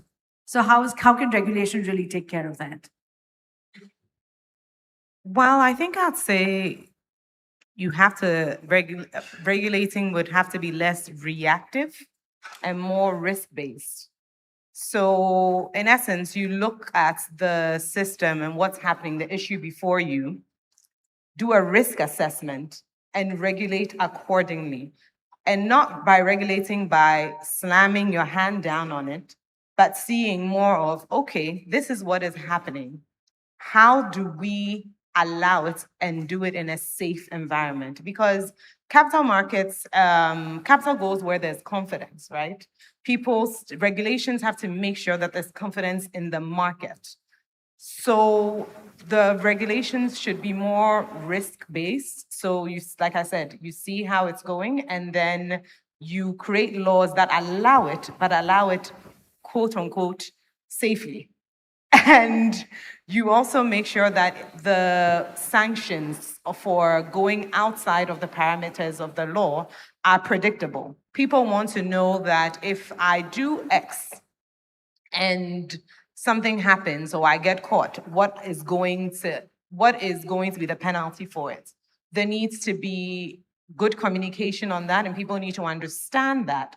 And the regulations also have to be, like I mentioned before, innovation is happening, tech is happening. The regulations have to embrace that. The laws have to embrace that. And I would say Ghana is doing a fantastic job of that.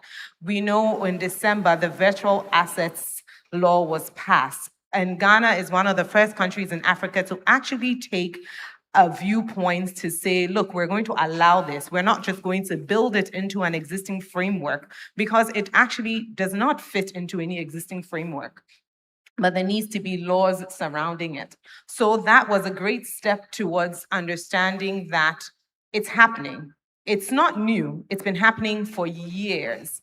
And so we've seen the risks of it, and we realize that we have to create a law that allows it to happen in a safe environment. You have things like sandboxes. The regulators can use sandboxes, which Ghana is doing a fantastic job of now. You've got the regulatory BOG doing that, and SEC also doing that. So you can study how the markets move, how institutional investors are actually running certain businesses, and how the securities will move, and then you can create the laws accordingly.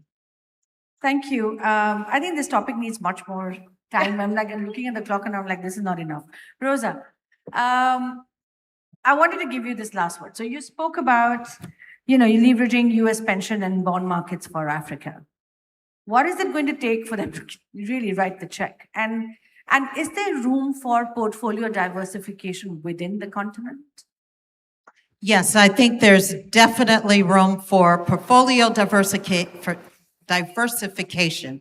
But let me just tell you, I really am a champion, and I want to thank the governor and the Bank of Ghana for being so visionary. And what the bank is talking about in terms of tokenization, fractional ownership, and digitization of gold and even other commodities.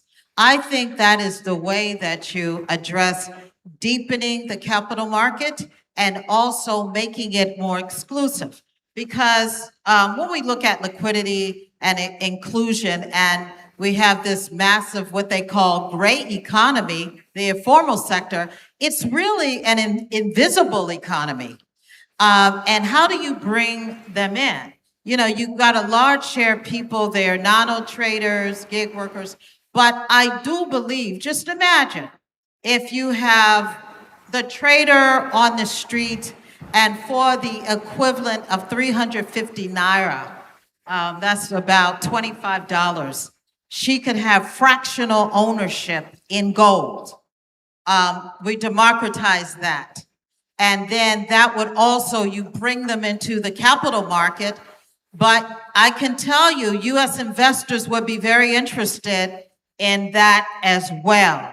So you can expand the base dramatically, you can deepen liquidity organically, and it would be so incredibly transformative. And I would just end by saying Africa's next frontier is not just attracting capital, it's expanding what counts as capital, who can access it, and how it is structured.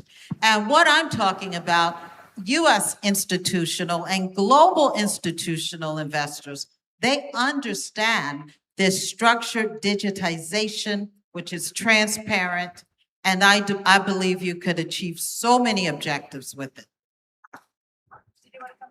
I completely agree. I think that's what I was talking about with the technology, the opportunity for Ghana to lead the way in Africa. And I completely agree. Tokenization, democratizing that, getting more people involved in the capital markets kind of tries to solve some of this liquidity problem. Thank you so much for that. We're almost out of time, but I think this panel has been stellar in putting the perspective on capital markets look like in the continent of Africa, what is required. We need to look inward. We need to have a regulatory framework that is predictable. We need to get foreign investors to look at Africa and perhaps portfolio diversification and get the right kind of robust products to be able to get this market going. I just have one example to give. I think one thing that is required for people to use capital markets is if they're not used, whatever we are saying today is not going to mean anything. People need to come on to it. So I'll just give you India's example. To create public good and get people curious about mutual funds, they got the best cricketers in India to just do adverts and say mutual funds is the right choice. And that's it. And then every gig worker, every guy was listening to, Sachin Tendulkar, I don't know how many of you know him, or the best cricketers, because if he was saying it, they were curious about it. And then the ecosystem came together, of course, with better capital investments, better regulations, and getting more people onto the bandwagon of capital markets. So I really hope that that could be something. And of course, it's a time of instant gratification. I touched upon in my opening speech saying you need to be easy to get in and easy to exit. So as long as we can make that, we will build the trust. Thank you so much for your time. Thank you so much for being here today. Thank you. And thank you very much, Madam Parul Seth Kana, co-founder and director, Universal Pensions Pte Limited, for moderating this panel very expertly. Help me say thank you to Joyce Esibuache, Judith Okurante, Rosa Whitaker, and Darren Johnson. Please, they are yours for the applause. How about a group photo? And thereafter, we appreciate our sponsors.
Fresh drops, simple, refreshing, reliable, more organization may refresh the way today.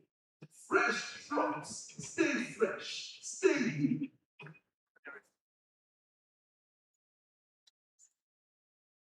Looking to earn more by alcoholism and higher levels of fuel in Ghana? Fuel with JB. With JB, you can rest assured that you're getting the most out of a vehicle while enjoying the benefits of superior fuel tanks. Cheap JB today. JB, earn more, earn less.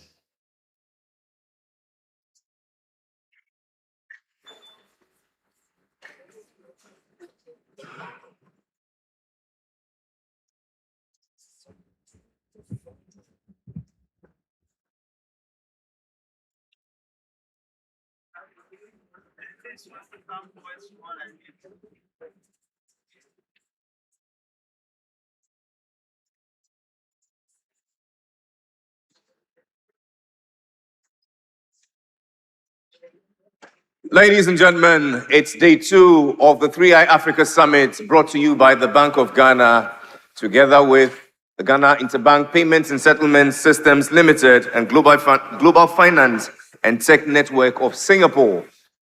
We're also supported by a host of sponsors I'd like to acknowledge now. Mobile Money Fintech Limited, Momo, MML, our platinum sponsor, together with Gibbs, our partner and platinum sponsor, with PwC being our gold sponsor. We're ably supported also by Jumo, our gold sponsor, MTN, silver sponsor, Fidelity Bank, silver, Stella Development Foundation, our silver sponsor, Yellow Card, silver, Power Pay, our silver sponsor, Mpuntu, silver, KNet, bronze, WeWire, bronze, OA Markets, bronze, FinCra, bronze, Paystack, is a bronze sponsor, Visa Innovation Partner, the Whitaker Foundation, or the Whitaker Group, I beg your pardon, for innovation. Better Than Cash Alliance is an innovation partner. Insano is also an innovation partner. Access Bank is an innovation partner. Stanbic Bank, innovation. Telecel Cash is an innovation partner. Optasia, innovation partner. Palms by Eagles. Fido, also an innovation partner. JP Oil, Belacqua, Fresh Drops, Mansu Technologies, innovation partner. Busha, our innovation partner. Blockchain.com, innovation partner. Express Pay for innovation. iSmart, our innovation partner. And UMB. Together, let's celebrate them with a thunderous round of applause. And so just gone by was that very amazing panel presentation on building functional capacity or capital markets, global investment liquidity, and Africa's path to scale.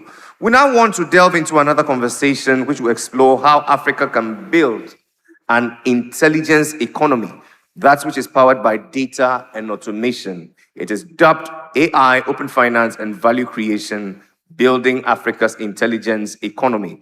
Make welcome our panelists, Deborah Asma, Chief Marketing and Operations Officer, Mpuntu Technologies Limited.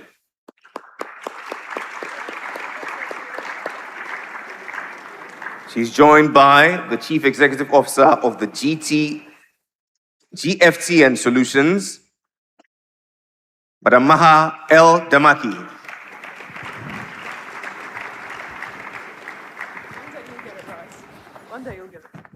One day.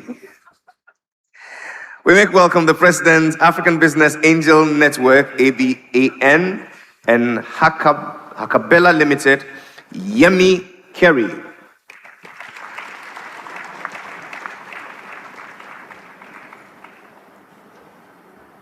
And moderating this panel, US Africa Special Correspondent Connecting Africa News, Delegates, Eden Harris.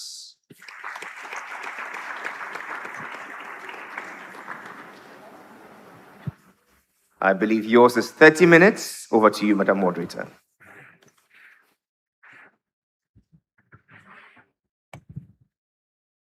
Hello, everyone. How's everyone doing? Good? Are you guys awake?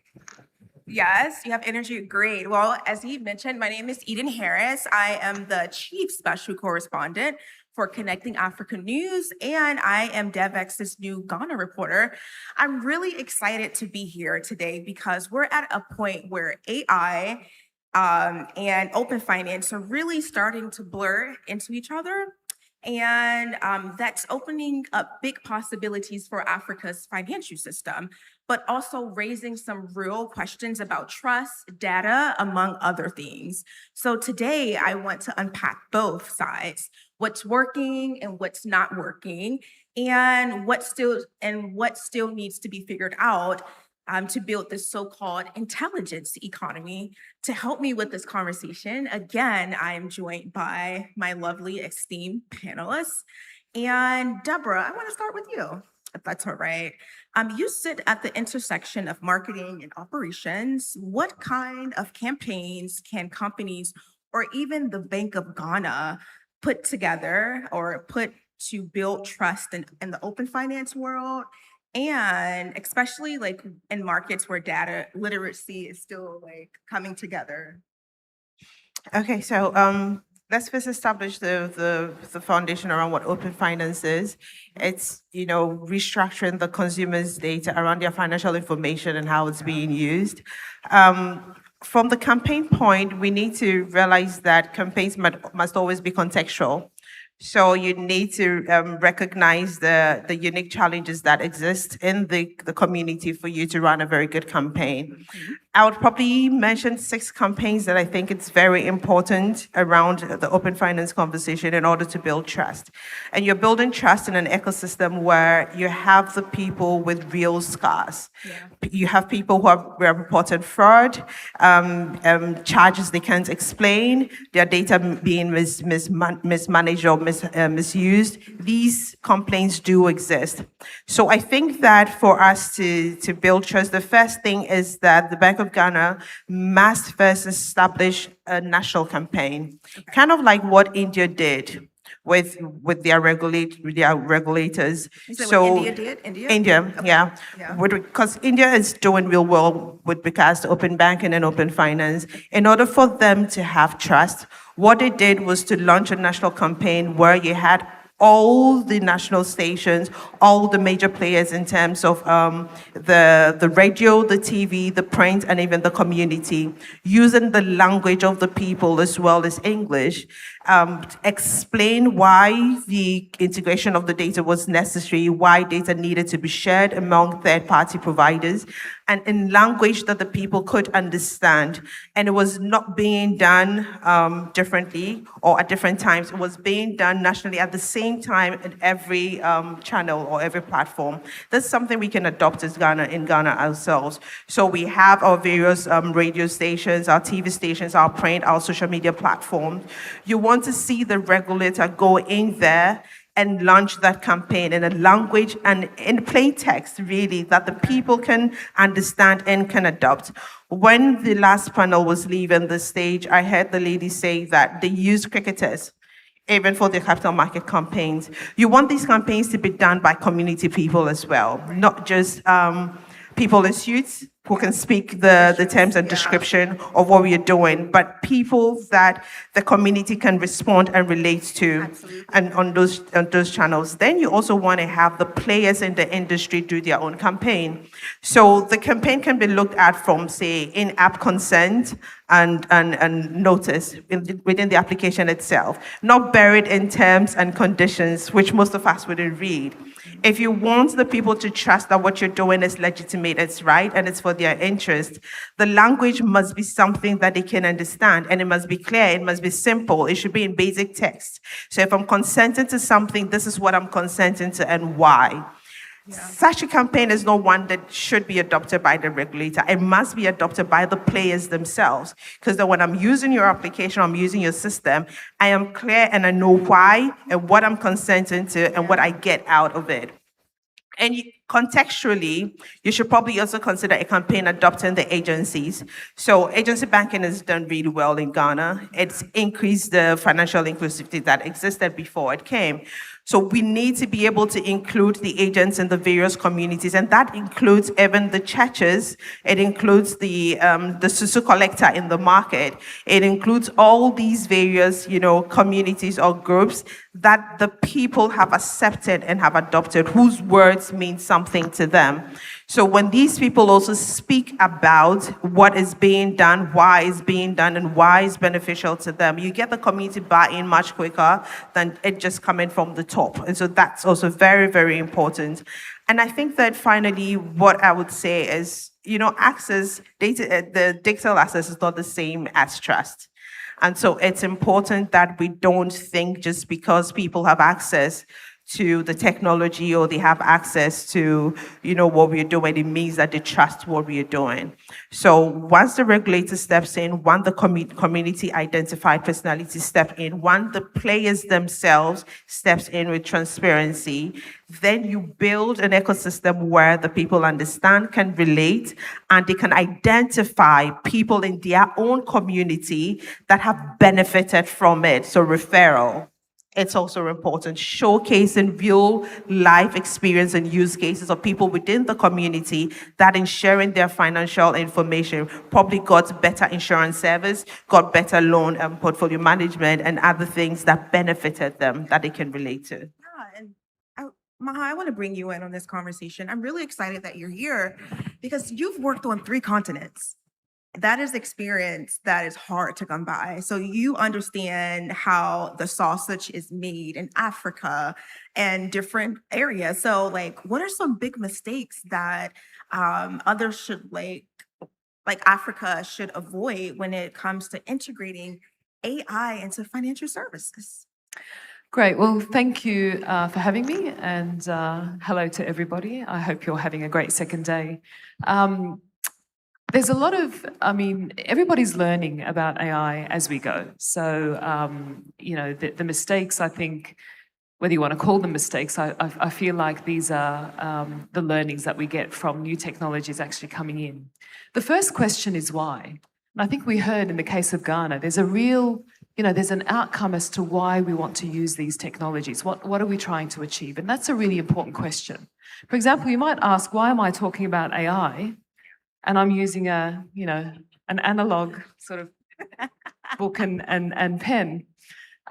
Does the technology give me what I need? Well, I'm a risk manager, so I'm worried that my notes won't be there if the machine sort of breaks down. And my response is analog. So the why for me didn't quite cut it in terms of using technology on this panel. The point I'm trying to make is that, understanding why you want to integrate AI into your systems is really important. And if we take it from an institutional level, when we come to financial services companies that are thinking about this, understanding why you need to put it in, why you need to use the technology, and therefore understanding then what the models are, what type of AI you're using, and what do the models do is really important. So different models actually have different risks associated with them. We need to understand these things, right?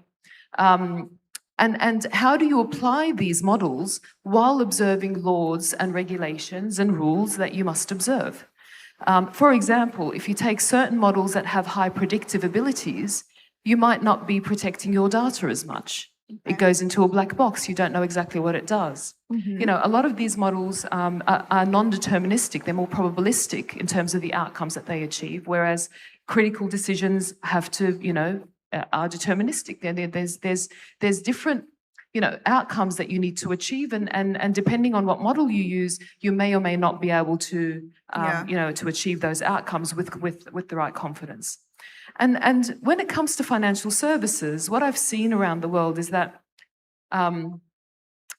banks, financial institutions, particularly the large financial institutions, they're not tech companies. They haven't been inherently brought up to really use tech, and they have used tech over the years, but this is a different type of technology that's now coming in. And you can't have your coders in the basement kind of coding away, and you don't know what actually all of that does, what it means, what outcomes it may or may not produce. So there has to be an education, and I'm using the word education, it could be upskilling, it could be capacity building, whatever word you want to use, for everybody to understand how to apply critical thinking to what these models do. And that's really important. We talk about AI and we call it artificial intelligence. And intelligence is a relative term, I would say, in this case. Because when you look at AI from some of the big applications, it does amazing things, right? And the speed at which it does them. But then some of the basic tasks that we do as human beings, they're really rubbish at it. And so, intelligence, not necessarily in the the measures and the scales that we assess human intelligence, but intelligence nevertheless. So understanding what these models can do and critiquing them across the organization, particularly decision makers, you can't leave it to the tech team, and it has to be toned from the top. So the board needs to understand why you're using AI and what outcomes you're achieving, and they need to be responsible and accountable for what those outcomes are. And this is where it's difficult because it's a new environment that's emerging, and so public-private partnerships are very helpful in this case. Getting the regulators involved on how to, navigate this environment together, experiment together, and everybody learning from the experimentation. I think the previous panel were talking about sandboxes. You call it sandboxes, test beds, experimental environments, whatever you want to call it. But as long as you're experimenting and learning together, when we're talking about novel risks, the word novel is because we don't know what they are. So we need to experiment to uncover them, and that's what needs to happen. And then the final point I would make is on the productivity piece and jobs and loss of jobs and things like that. And I think when we enter into kind of using AI in various organizations, and this is a question that also governments are thinking about, what is the productivity gain? Being a little bit more deliberate on how we measure that, I think would be very helpful. We're seeing up until this point, up until the recent past, a lot of companies can't see what the productivity gains are. Now we're starting to see that they are measuring them and they're seeing those productivity gains. So this is really that could be a really big why as to why the use of AI across the economy is that productivity gain. And Yemi, so you invest in companies, so everyone is using AI, but I'm wondering, are they leaning too heavily on that as a growth story? I think over the couple of years in which I've been an angel investor, I've heard different phrases, an evolution of how startups are building and what they're building for. Time was when we would hear that I am building an app that will revolutionize da-da-da. And then there's the that I'm building an innovative platform that will. And more recently, we started hearing, I'm building an AI-powered da-da-da. So it has evolved. And in that evolution, what has happened is that there are also Me Too's, because they know and understand that investors are looking for the next big technology.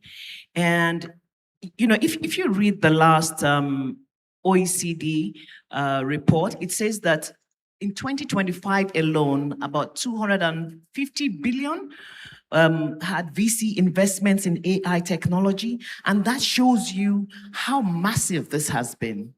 But as we sit as investors, we begin to wonder, where is this really going? Because those of them that are are developing innovative solutions that are AI powered, do they really understand where this AI is going? Yeah. So investors are taking a step back to look, what is going on here? They start to ask certain questions. What value is your AI bringing to the table? Right? And how can they measure that value? Look, if you're not telling me that I am leveraging on AI, and if I leverage on AI, my credit rating will reduce by XXX, then I'm not looking at your investments, right? More importantly, apart from the value, is investors are now looking at the structural issues that have started to come out. and are saying, have we invested too early in the applications that the underlying infrastructure has not been taken into cognizance? And so those are the kind of things. So if you're not like a Smile ID that is telling me that I will de-risk fraud in the next, as it is going, real-time fraud, then I'm not looking at your business. So and these are very, very important issues. So investors are now deliberately asking the real questions. How are you using data? What kind of data? How are you aggregating the data? We heard this morning about the different integrations. So Flutterwave has to go to each country, and there's different infrastructure, and then there's also different policies and compliance, and all of those are very capital intensive. So if you come to me and say, I have a platform that I'm looking at scalability, I'll be looking at you as, what is the next thing? How are you going to scale into the next country? Because there must be added capital that you require for you to scale. So those are the things that we are looking at as investors and taking into cognizance and trying to sieve the boys from the men, who are those that are really utilizing and solving for problems, looking at AI, because they didn't know that agentic AI was coming. Right? All of a sudden, everybody's solving those particular problems that you were solving 5 years ago today. And so my money has gone after I've invested in you. So all of those things are what investors are looking at. Yeah, thank you for that. So this is our final round. And going back to you, Deborah, many fintechs assume more data leads to a better customer persona. Can you share any success stories where it improved the customer experience and how it helped retain them?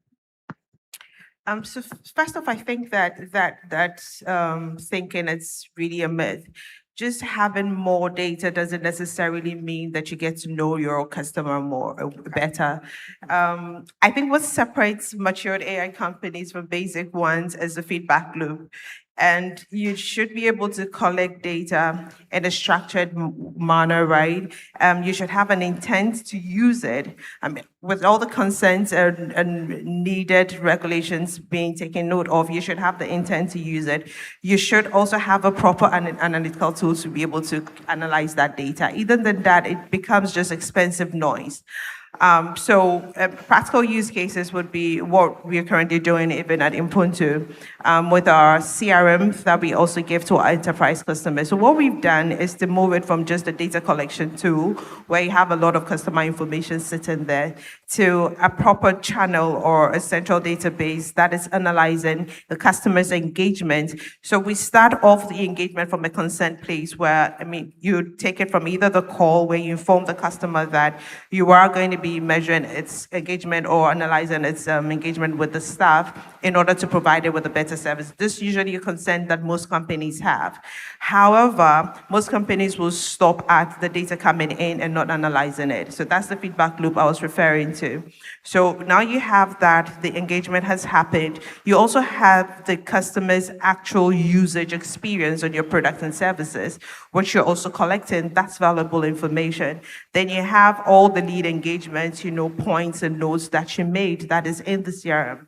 Now, what is happening is that with now on the call, you can do proper sentiment analysis that can tell you the mood, the tone, and the framework or the mindset the customer was at the engagement level. So presently, even on my phone on a daily basis, I have, and WhatsApp is a channel we use a lot. We have a summary of total number of calls that have come in, the sentiment average of those engagements that have been done, and recommendations. So you can have instances where when you're testing a new employee, the AI will tell you that there was a knowledge gap in the product information that was received. So probably consider doing training around this, around X and around Y. Or the customers were really frustrated when the call happened. So you should look at probably reducing the wait time on calling, etc. That data is relevant because of the intent to use and how it informs product development as well as informs engagement and training even within the organization. So you can have a lot of data, you can take in a lot of information, but if you are not taking the information into proper tools, and that's, I believe, what you're saying about the foundational structure of the application itself that exists that you want to scale up with AI. If that application itself has not been built robustly enough, you cannot do any analysis on it. So that's very important. Then first, you must know the why you're collecting the information. So I'm collecting this information because I wanted to inform my product development for my customer. I also wanted to inform the customer experience journey itself, and then in the long run, affect my bottom line. So that's also very, very relevant. So that's what we are presently doing. I think that you spend as much money as you do collecting more information that you don't need, as you would collecting the right information to make the right decision, you know. Thank you for that, Deborah. And Maha, everyone's pushing for rapid AI adoption, but regulation is still uneven. How can central banks balance innovation with safeguards? I know everyone's asking this question, but do it without stalling business growth. Yeah, I think, again, a challenge all around the world. AI is moving at a blink and you'll miss it, moving at a rapid pace, and regulators are recognizing that they, it's difficult to keep up. It's interesting, the different approaches that different regulators have taken around the world. Some like Europe, for example, if you recall, they came out with AI regulation. And others decided that actually you can't regulate AI. You have to, if we're regulating, various industries and activities, the outcomes that AI will, AI is not necessarily a thing in and of itself to regulate, right? And so, they took a different approach in terms of what is how do you deploy AI, how do you use it, and what outcomes you achieve. And in the case of the UK, they had this outcomes-based regulation, the consumer duty regulation that came out that looked at outcomes-based and looked at the, ensuring that, whenever you're thinking about AI or otherwise, any other technology, regulators are technology agnostic and they care about the outcome, and it has to be the right outcome for market integrity, for consumer protection, for financial stability, and so on. And so there's been different approaches to AI. Some perhaps rushed into it a little bit too much, but then it continues to change. We've got now agents, AI agents. We've got, we're moving beyond sort of ChatGPT in robotics. That's a different angle as well. And again, what I mentioned in my earlier intervention, the collaboration that needs to happen in this space so everybody can learn together. Regulators talking to each other so they work together. I worked at the BIS before this gig, and central banks wanted to learn from each other. We created platforms where because the learning curve, you can't start from scratch. You have to actually build on each other, because that's the only way you can move forward. And try to keep at pace with all of this. So those sorts of, approaches that have now, I think, are picking up pace. I mean, the question of test beds and sandboxes, I talk about them to everybody that I'm talking to these days. Everybody's talking about experiments that go alongside policy reform or policy, analysis and development for how we tackle this new age of technology that's kind of becoming a lot more pervasive and rewiring our lives. And so experimenting alongside how you want to put out legislation and doing this, this collaborative approach to experimentation, I think is needed. I mean, I think I mentioned them, if anybody was here yesterday when I kind of made a few comments on AI. 3 things that regulators can do. One is the gap analysis against what they have today in terms of frameworks, governance frameworks, guidance that they can put out there against international standards, against their peers, against their ambitions. Developing a roadmap for what that would look like in terms of AI governance frameworks is important. Looking at the test beds, the experimentation is the second thing that they can put in place, because again, novel risks, you need to test in a safe environment to uncover these risks. And I should caution, even then, it doesn't, when everything that goes into the real world is different to what goes, what happens in experiments. So, you have to have an appetite for a little bit of risk taking. Otherwise, that's the nature of the game. And then the third, really important, I'm calling it capacity building, calling it upskilling.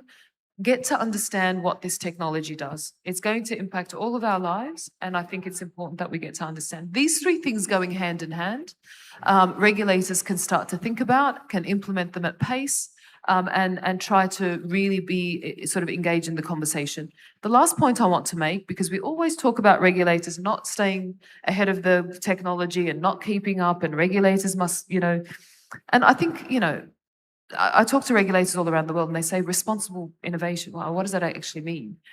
Right. But there's also an onus on industry to understand the role of regulation and to understand what does it mean to be regulated and what does it mean to contribute to a market that is strong, resilient, there's confidence, where consumers consume and investors invest with confidence. And that is a role not just for regulation, it's a role for everybody. So the capacity building has to be on both sides, in my view. Thank you. I really like your third point that regulators should understand what they're regulating, because when you do that, you can make effective decisions. Yemi, take us home. So what makes an AI-driven fintech investable in Africa right now? Like, how can those fintechs stand out to angel investors like you? I mean, for us as angel investors, we invest at a very risky phase in the journey of an entrepreneur, which is where they have ideated something and they have maybe sometimes an MVP, or they are just yet to go to market. Particularly for AI, apart from trying to understand what the team will really understand. I mean, Maya has spoken about talent.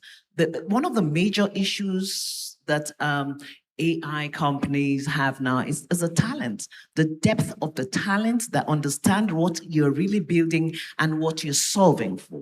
So hitherto, if I was investing in a healthcare company, I would just look at the team. But I have to understand that there must be continuity after this, and who are those building for you, and what are you building for? That is one. The second thing is, what are you really solving for? To understand that you are not just doing a follow-on of what somebody else has done in India or in Brazil, and you're solving for a real problem on the continent. And what are the real problems? If we look at the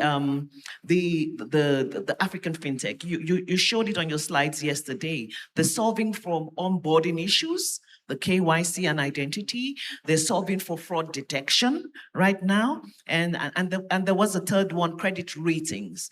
Now, I'm looking at those use cases for AI, and I'm trying to understand what particularly is the AI solving for you, right?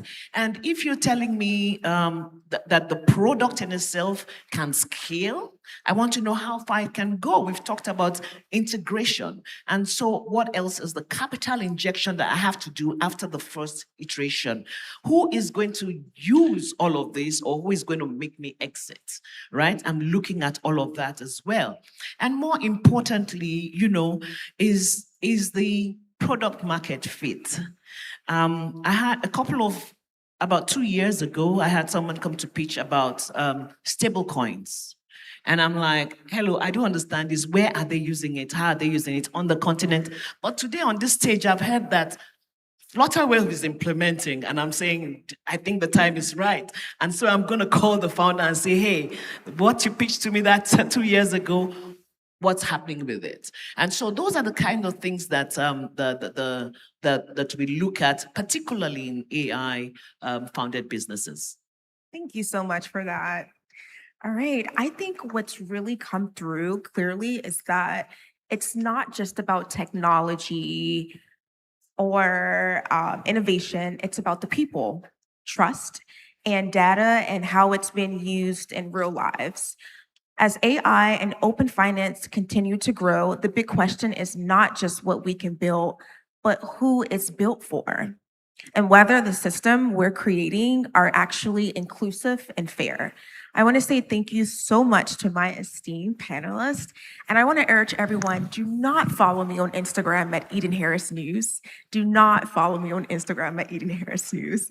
Be well. And many thanks to you.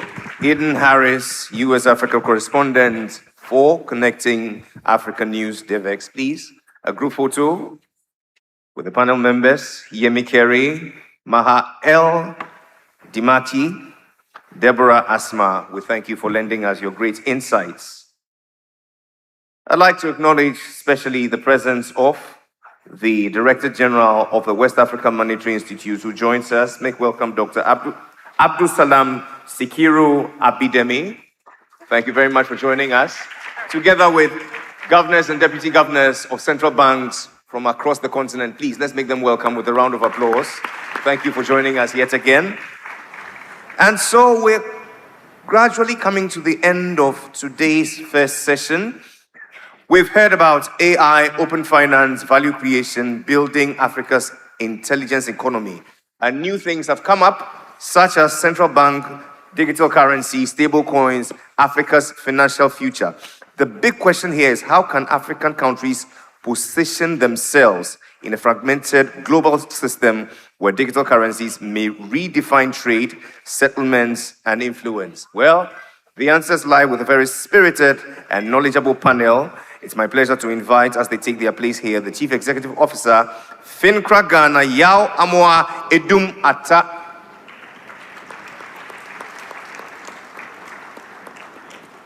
He's joined by the President and Chief Growth Officer, Stellar Development Foundation, Jose Fernandez da Ponte.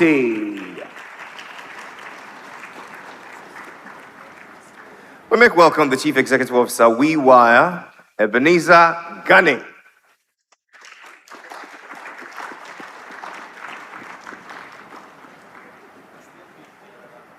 Okay. I thought that was his AI version going.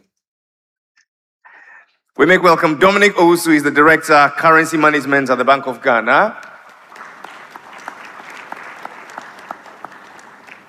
And ladies and gentlemen, moderating this panel, founder, Time Pledge, and Senior Advisor, Global Finance and Technology Network, Matteo Rizzi. Ladies and gentlemen, Ebenezer Gane, Chief Executive Officer, WeWire, together with our moderator, Matteo. You have 30 minutes. Take it away.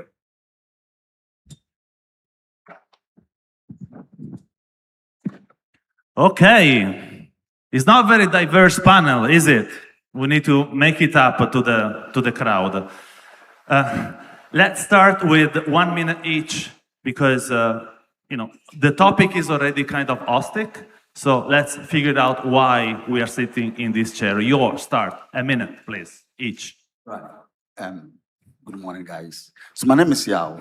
I'm the CEO of FINCRA Ghana.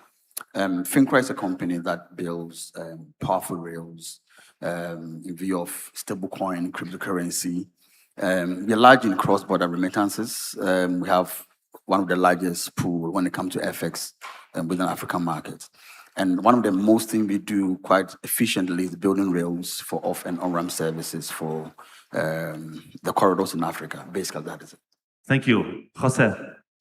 Hello, everyone. My name is Jose Fernandez da Ponte. I'm the president of the Stellar Development Foundation. For those of you who don't know, Stellar is a blockchain. It's a layer 1 blockchain that was built specifically for payments and financial services.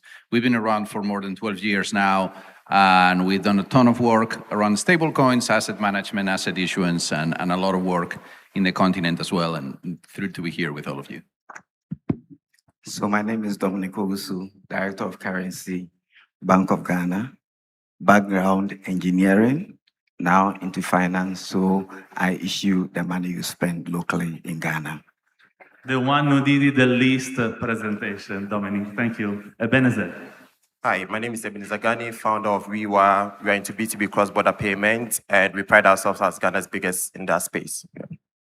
Amazing. Thank you for being brief and on point. So, CBDC may be together with the word stablecoin is like the biggest word in the buzzwords bingo of every conference.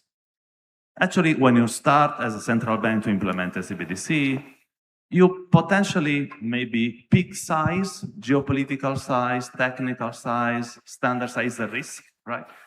Why is it so important? I want to start with Dominic, that when we were preparing the panel, we were saying, wait a second, I wanna 2 minutes or so lay the land a little bit because the CBDC might be too austic for a good part of the crowd. Please. So CBDC is central bank digital currency. So it's a dematerialized version of the cash we spend. So digital cash issued by the authority mandated as cash issuance. CBDC is not crypto. The difference between CBDC and crypto is that crypto is private, CBDC is central bank. What is the difference between CBDC and stablecoins? So stablecoins are crypto, but I would say that it's non-volatile crypto. Non-volatile, stable, the word stablecoin. So in the case of CBDC, we are all aware that the central bank has piloted CBDC, and we did it, I think, a couple of years ago, 2 years ago, and we are thinking of evolution, how we take the next step. CBDCs are currently, in the past, it was quite something, which was theoretical, but currently we have Sandbox in South America. We have eNaira just in our neighborhood, which I don't know how it's performing now. We have quite a number of them in China and in Asia. So CBDCs are there now. But Central Bank of Ghana, we are still looking at the way forward. Great. Jose, what is the opportunity that CBDCs might represent for this continent? So as Dominic was saying, CBDC is the characteristical definition, and the characteristic of CBDCs is being central bank money. You need to think, we talk about money sometimes in casual speak interchangeably, but there are at least three kinds of money, right? You have central bank money, so physical cash and central bank reserves. You have commercial bank money, which is deposits in the bank. You have electronic money, which is your wallet in your mobile money wallet or your PayPal wallet. All those three types of money, they're going to have a tokenized version. CBDCs are the tokenized version of central bank money. There will be tokenized deposits, so commercial bank money that is tokenized, and stable coins are that tokenized version of electronic money. What is the opportunity and why are they useful? A big part of that is mobility and interoperability and access. In many markets, we have the benefit that we're able to see what's going on in about 200 markets around the world. We see 2 or 3 relevant use cases that are happening today for stablecoins, less so for CBDCs because they are less extended. One of them is trading in crypto markets. A significant amount of stablecoins today are the cash counterpart, the settlement asset for crypto trading markets, which is a fairly niche business to be in. Then you have P2P payments, cross-border payments, that people sending money to friends or family or paying each other. Very prominent use case in many African countries that we see. And probably the fastest growing bit of all is business-to-business payments across borders. So there is, when you look at cross-border payments in the traditional sector through the system of corresponding banks and nostro-vostro accounts, the system works. If you need to pay somebody in a different country, you can pay, the money will get there. It's still relatively slow, it's still relatively expensive. And what we're seeing especially in many markets in Southeast Asia, is a big demand from merchants who want to get paid earlier, and they're moving those payment flows to stable coins. So less dependence on dollars in some cases, which is a driver behind some of the CBDC initiatives. So sovereignty in that sense is one of the components of it, but especially in terms of digital cash and tokenized is settlement asset against a tokenized version of a money market fund or something different. Peer-to-peer payments, cross-border payments for small and medium-sized businesses. All right, I'd like to engage the audience a bit. How many of us use mobile money? So a greater number of people use mobile money, myself included. So we all use some form of electronic money, which is considered stable currency. Just that mobile money you use today is built at around one issuer, which is a telco network that issues it It's closed-looped. No one can see how much has been printed unless they publish audited accounts.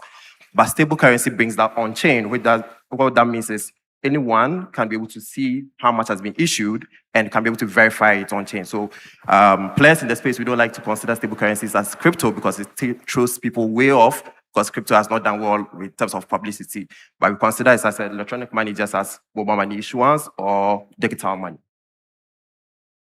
Yeah, right. So, in my opinion, stablecoin has come to play a vital role within how trades are made across cross-border, so to say. Prior to now, even as I speak today, SWIFT has been the largest platform for exchanges that is sending money across borders. But with the introduction of CBDCs as well as stablecoin, some of these switches are going to happen in view of how cross-border is seen. It's swifter, faster, more reliable. For instance, someone can have goods packed in the port and is waiting to pay via SWIFT, and that can take 3 days. And tomorrow it starts catching in. The person now begins to incur more costs. But with stablecoin, it's faster, and it's real time, and it's more safer. So that's my opinion on that. So far. Go, Dominic. Okay, so let me throw a bit more light on CBDC, mobile money, and crypto.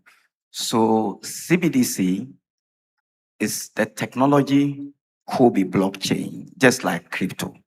So CBDC, you could have varying technology, which is, underneath it, like Filia, the one we did in Ghana, it was based on Filia technology. You could also, the Nigerian CBDC was based on blockchain. The same way that, crypto are basically blockchain.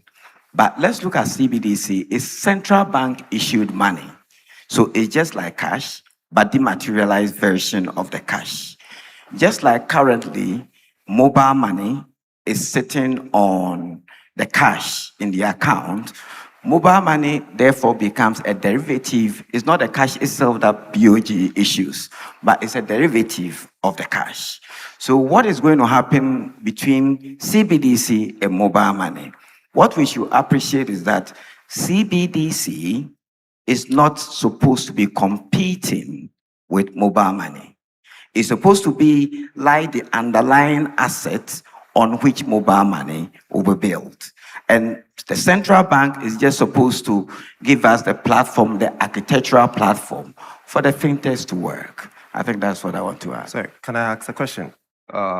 Please. It's so good when the moderator doesn't need to do any job, So it's exactly how I like my speaker to be. Go ahead, please. I think I want to ask a question for the audience, which is, we know or it's believed that central banks these days, when you say you're issuing money or printing money, doesn't have to be physical money being printed. So can you differentiate between electronically printing money into the ecosystem and CBDC for us? Okay, so in terms of money printing, is this not changing the discussions? I believe if you are issuing a CBDC, you are printing money. If that basis is correct, then... Okay, so in that case, CBDC will be printing money because instead of printing the money to issue, you will mint the electronic version of the money and issue. So it's just the physical money that you will not issue, but the CBDC will still be the money that is a legal tender that is issued by the central bank, but not necessarily ordering from a physical printing machine. Predictably, the word stablecoin came out pretty fast in the conversation. And it seems like today, using stablecoin rails is quietly sort of an underground of new spaghetti network, very often, developed by fintechs, some bigger than others, allow me to say so, but hardly structured, or interoperable technically, because a lot are like doing point to point. So my question is, what is the role of the traditional financial institutions, including the regulators? Who will own or regulate, if needed be, but How do you see this revolution building up? I am really tempted to ask the central bank first.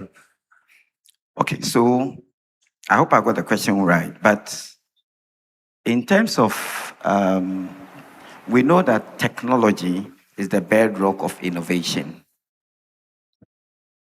And once we innovate, we leverage on technology to make sure that our livelihoods, that the socio-economic outcomes are improved. That is a fact.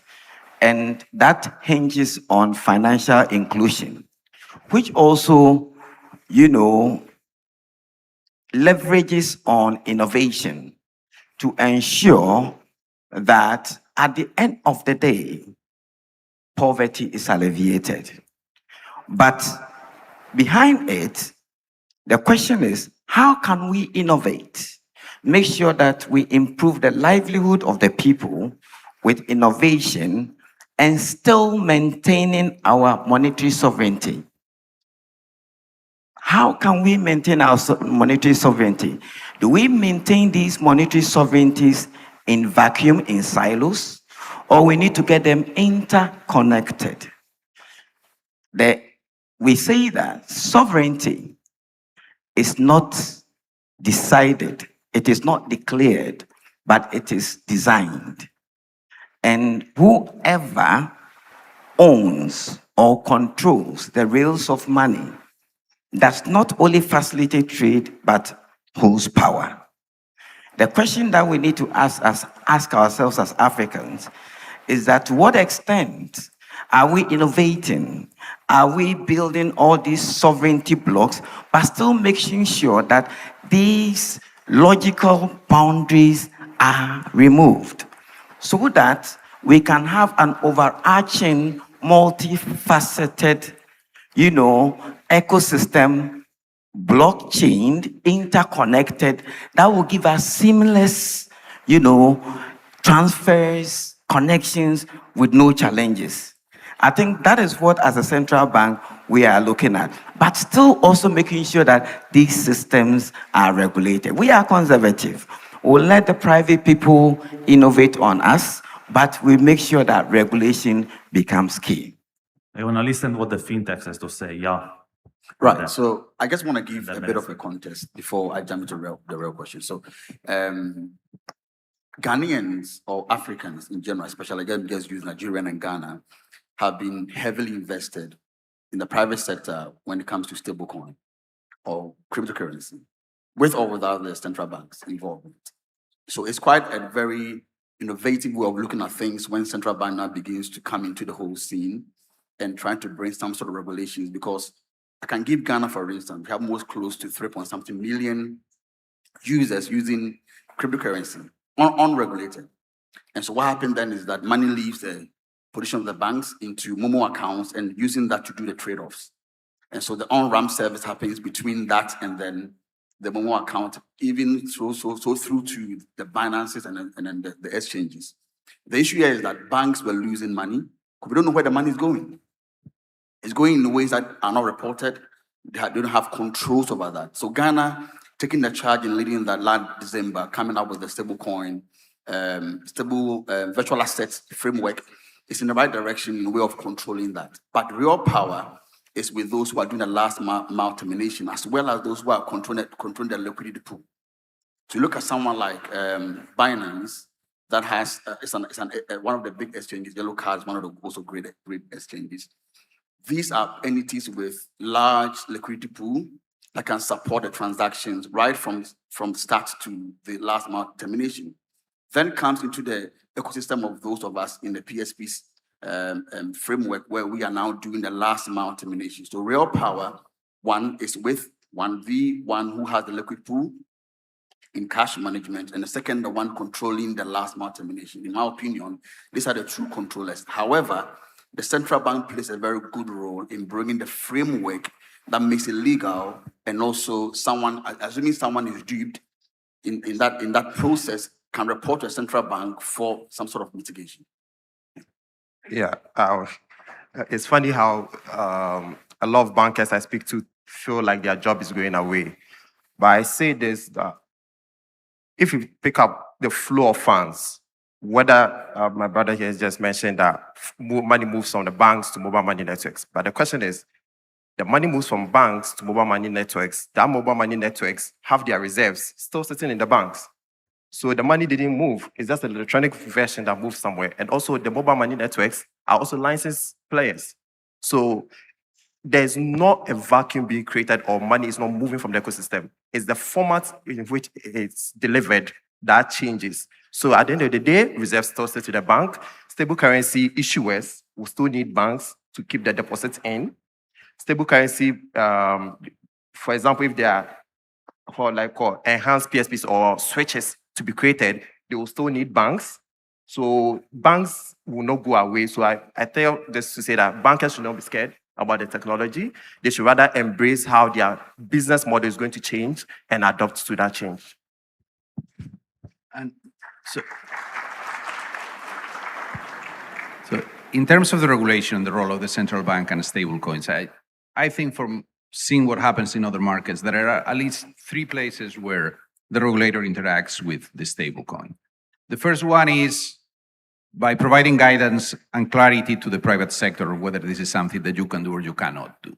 I live in the US. I've spent the last 5 years involved in the stablecoin debate in the US. There was a legislation that was passed by the US Congress in mid last year called the Genius Act, which basically regulates how you can do stablecoins in the US. There is a before and after in terms of institutional interest before the legislation and after the legislation, because there's traditional financial institutions are going to be, and rightly so, conservative, and they want to make sure that when they enter space, that is well-regulated, that there is clarity, that they can engage with the regulator, say, we're doing this is all by the book. So that signaling that this is an instrument that you can use is very, very, very important in terms of guidance to the market.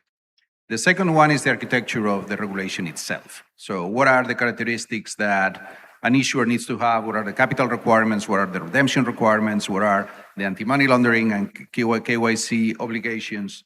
Very importantly, what are the reserves? Sometimes in the debate of stablecoins, people misunderstand what decentralized is. The degree of decentralization in most of the stablecoins that matter, they are fiat-backed, meaning that if I am in the US, I use $1 of fiat currency to buy $1 of a stablecoin that is regulated by the US. Basically, the issuer of the stablecoin will give me a token worth $1 of that stablecoin and put $1 into bank accounts and treasuries.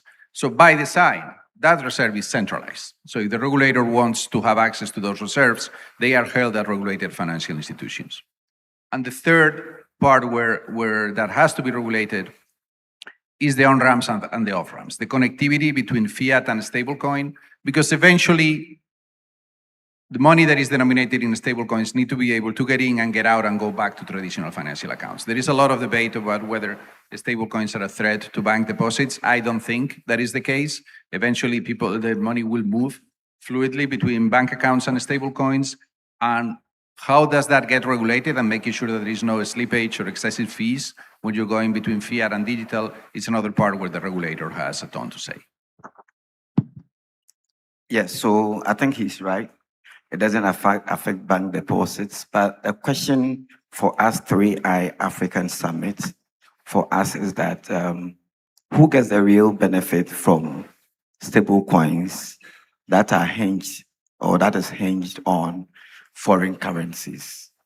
I think the challenge we have is that most of these stable coins are not issued and the underpinning assets is not coming from our part of the world. It's based on foreign currencies. So I think what we need to do as Africans, for that unified, ecosystem, is to make sure that we also issue stable coins that is hinged on materials like gold, oil that are produced in Africa. Then we derive the real benefits so that we don't sit here and use it and somebody gets the full benefit from it. Thank you. The good news is that, Dominic, you rightly follow the field rules of the conversation and spoiled the next question, which was about actually the role that Africa as a continent can have, right? So 54 countries, 30-something currencies, a lot of tokenizable potential natural resources. So how big and feasible is the opportunity for Africa to lead and become a model, for digital currencies adoption with true interoperability, right? Which means as well, and digital identity interoperable. There are a number of challenges, right? So how do you see, the challenges and opportunity of this? Where do you think is the balance? And what is you, meaning the four of you, anarchically, whomever wants to start can start. Go. Okay, I'd like to start on that. So yesterday, during the panel discussion here, I heard quite a lot of information that can really help this panel. One of them happens to be the fact that the rails or the tech stack is not a problem. The real challenge is borderlines. That is political. So if the various presidencies and the central banks within African corridors can find an alignment, how we can agree on how we can trade cross-border, it makes the usage of stablecoin quite easy within African belt. Because yes, Africans have the technology. We have very good tech stack in Ghana, very good tech stack in South Africa, in Nigeria, across different corridors. The main challenge is political, geopolitical challenges. And I believe that if they can align on that with the tech stack, we can become one of the biggest giants in view of stablecoin within the continent of this world. Okay, so currently, the payment infrastructure globally is anchored on traditional systems like SWIFT, which is one of the main systems, which is westernized. We have a few regional ones like UPI, India, SIPS in China, SEPA, Europe, FedNow, US, which are all regional. What we can see, or what I can see from where we sit, is that CBDC offers a new opportunity for us to redefine our future as Africa within the global financial architecture. CBDC offers this opportunity to break all these barriers. So I think, let me share just something with you. And when we are also building the CBDC, sometimes the interesting thing is that I'm an engineer. Sometimes when I walk on the street, somebody asks me that, what have you built before as an engineer? With all the universities we have in Africa, if we cannot take the mandate and hold the bull by the horn and develop an African sovereign CBDC that breaks political barriers, then who are we? I think some of these platforms, 3i, should inspire us. I think we had a number of governors coming here.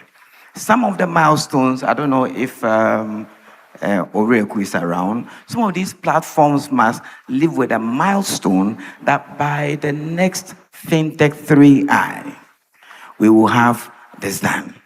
And then we start having the teams.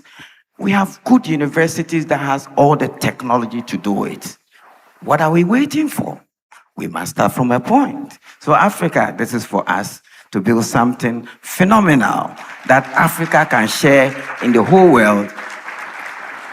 And you know one interesting thing? When we do that, we will not just be listeners on the negotiating table. We will negotiate with our terms. Thank you very much. Jose.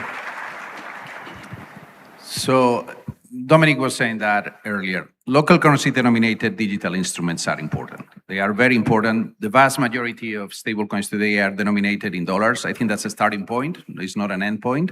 It's an artifact of the initial use case, which were crypto trading markets, which are denominated in dollars. But we are already starting to see local currency instruments popping up in different regions. We see that in Mexico, one of the companies on the Stellar ecosystem, Etherfuse, is dedicated to tokenizing Mexican bonds so people can have access to peso-denominated currency. We see euro-denominated stable coins that are starting to raise. I know that AllUnity is present at the conference. It's a European company that has issued a euro-backed stablecoin. Euro-backed stablecoins have grown 154% in volume year on year. So it's still small, it's growing. It would be fantastic to see instruments that are denominated in African local currencies, and importantly, that are interoperable. The interoperability of those currencies is very important, because if you need to if you have a slippage, if you lose 3% when you're going from one currency to the other currency, still we're not serving the right purpose. And then there are specific verticals where Africa is leading. One of the things that we see when we are here in Ghana is the vibrancy of the creator economy. Many of those creators still don't have fit-for-purpose instruments to collect payments from outside. Another of the companies that we are involved with, the Akuna wallet here, is dedicated to being able to let those creators collect payments. So both local currency denomination and use cases that are specific for regional use cases, I think that's something where Africa is very well positioned to lead. And just for your information, I think the Bank of Ghana has issued a gold coin, and central banks normally don't do that. So this is the first of its kind. And the Bank of Ghana, okay, you want to give a round of applause to it. And also, the Bank of Ghana is also working on tokenizing these gold coins. So that will become, in effect, a stable coin issued by the central bank. And just prepare for it. Thank you. I would like to end by saying this. We make great strides, but we still build a lot of closed loop systems. We should look at open loop systems. The reason I say this is US is the treasury of the world because 70% of US dollar printed fiscal cash doesn't sit in the US, it sits globally. People trust what they can convert to currencies that have liquidity. Yesterday, I think a colleague from another country came to town. He can't have access to mobile money. He doesn't have a bank account. So I had to use me to get access to cash.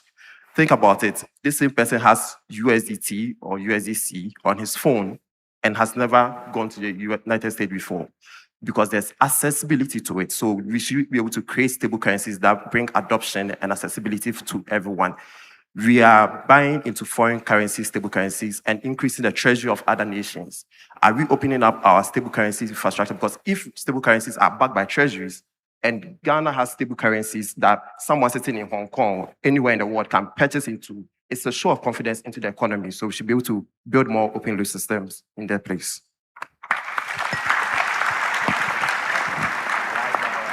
You ended up the panel once again in a better way than I would have done. The opportunity is clear and our time is up. Ladies and gentlemen, a big round of applause for this beautiful panel. Thank you. Matthew Rizzi, Yawamwa Edum Ata, Jose Fernandez, Da Ponte, Ebenezer Gane, and Dominic Owusu. Together, ladies and gentlemen, the dream team for money and diplomacy, CDS, stablecoins, and Africa's financial future. Please, a round of applause for them. And so this brings us successfully to the end of the first part of today's engagement. How many of us have the agenda? The full program. How many of us have it? If you don't, please take your badge, scan the code, unless you're using a YAM. May God help you. You can go to the website also and download the full itinerary. You would love the breakout sessions that are coming up. They are on two fronts. The first part talks about virtual assets. That is happening in Hall 1 at exactly 1:30. The second one is on digital public infrastructure, happening in Hall 3 at the same time. We will now break for lunch.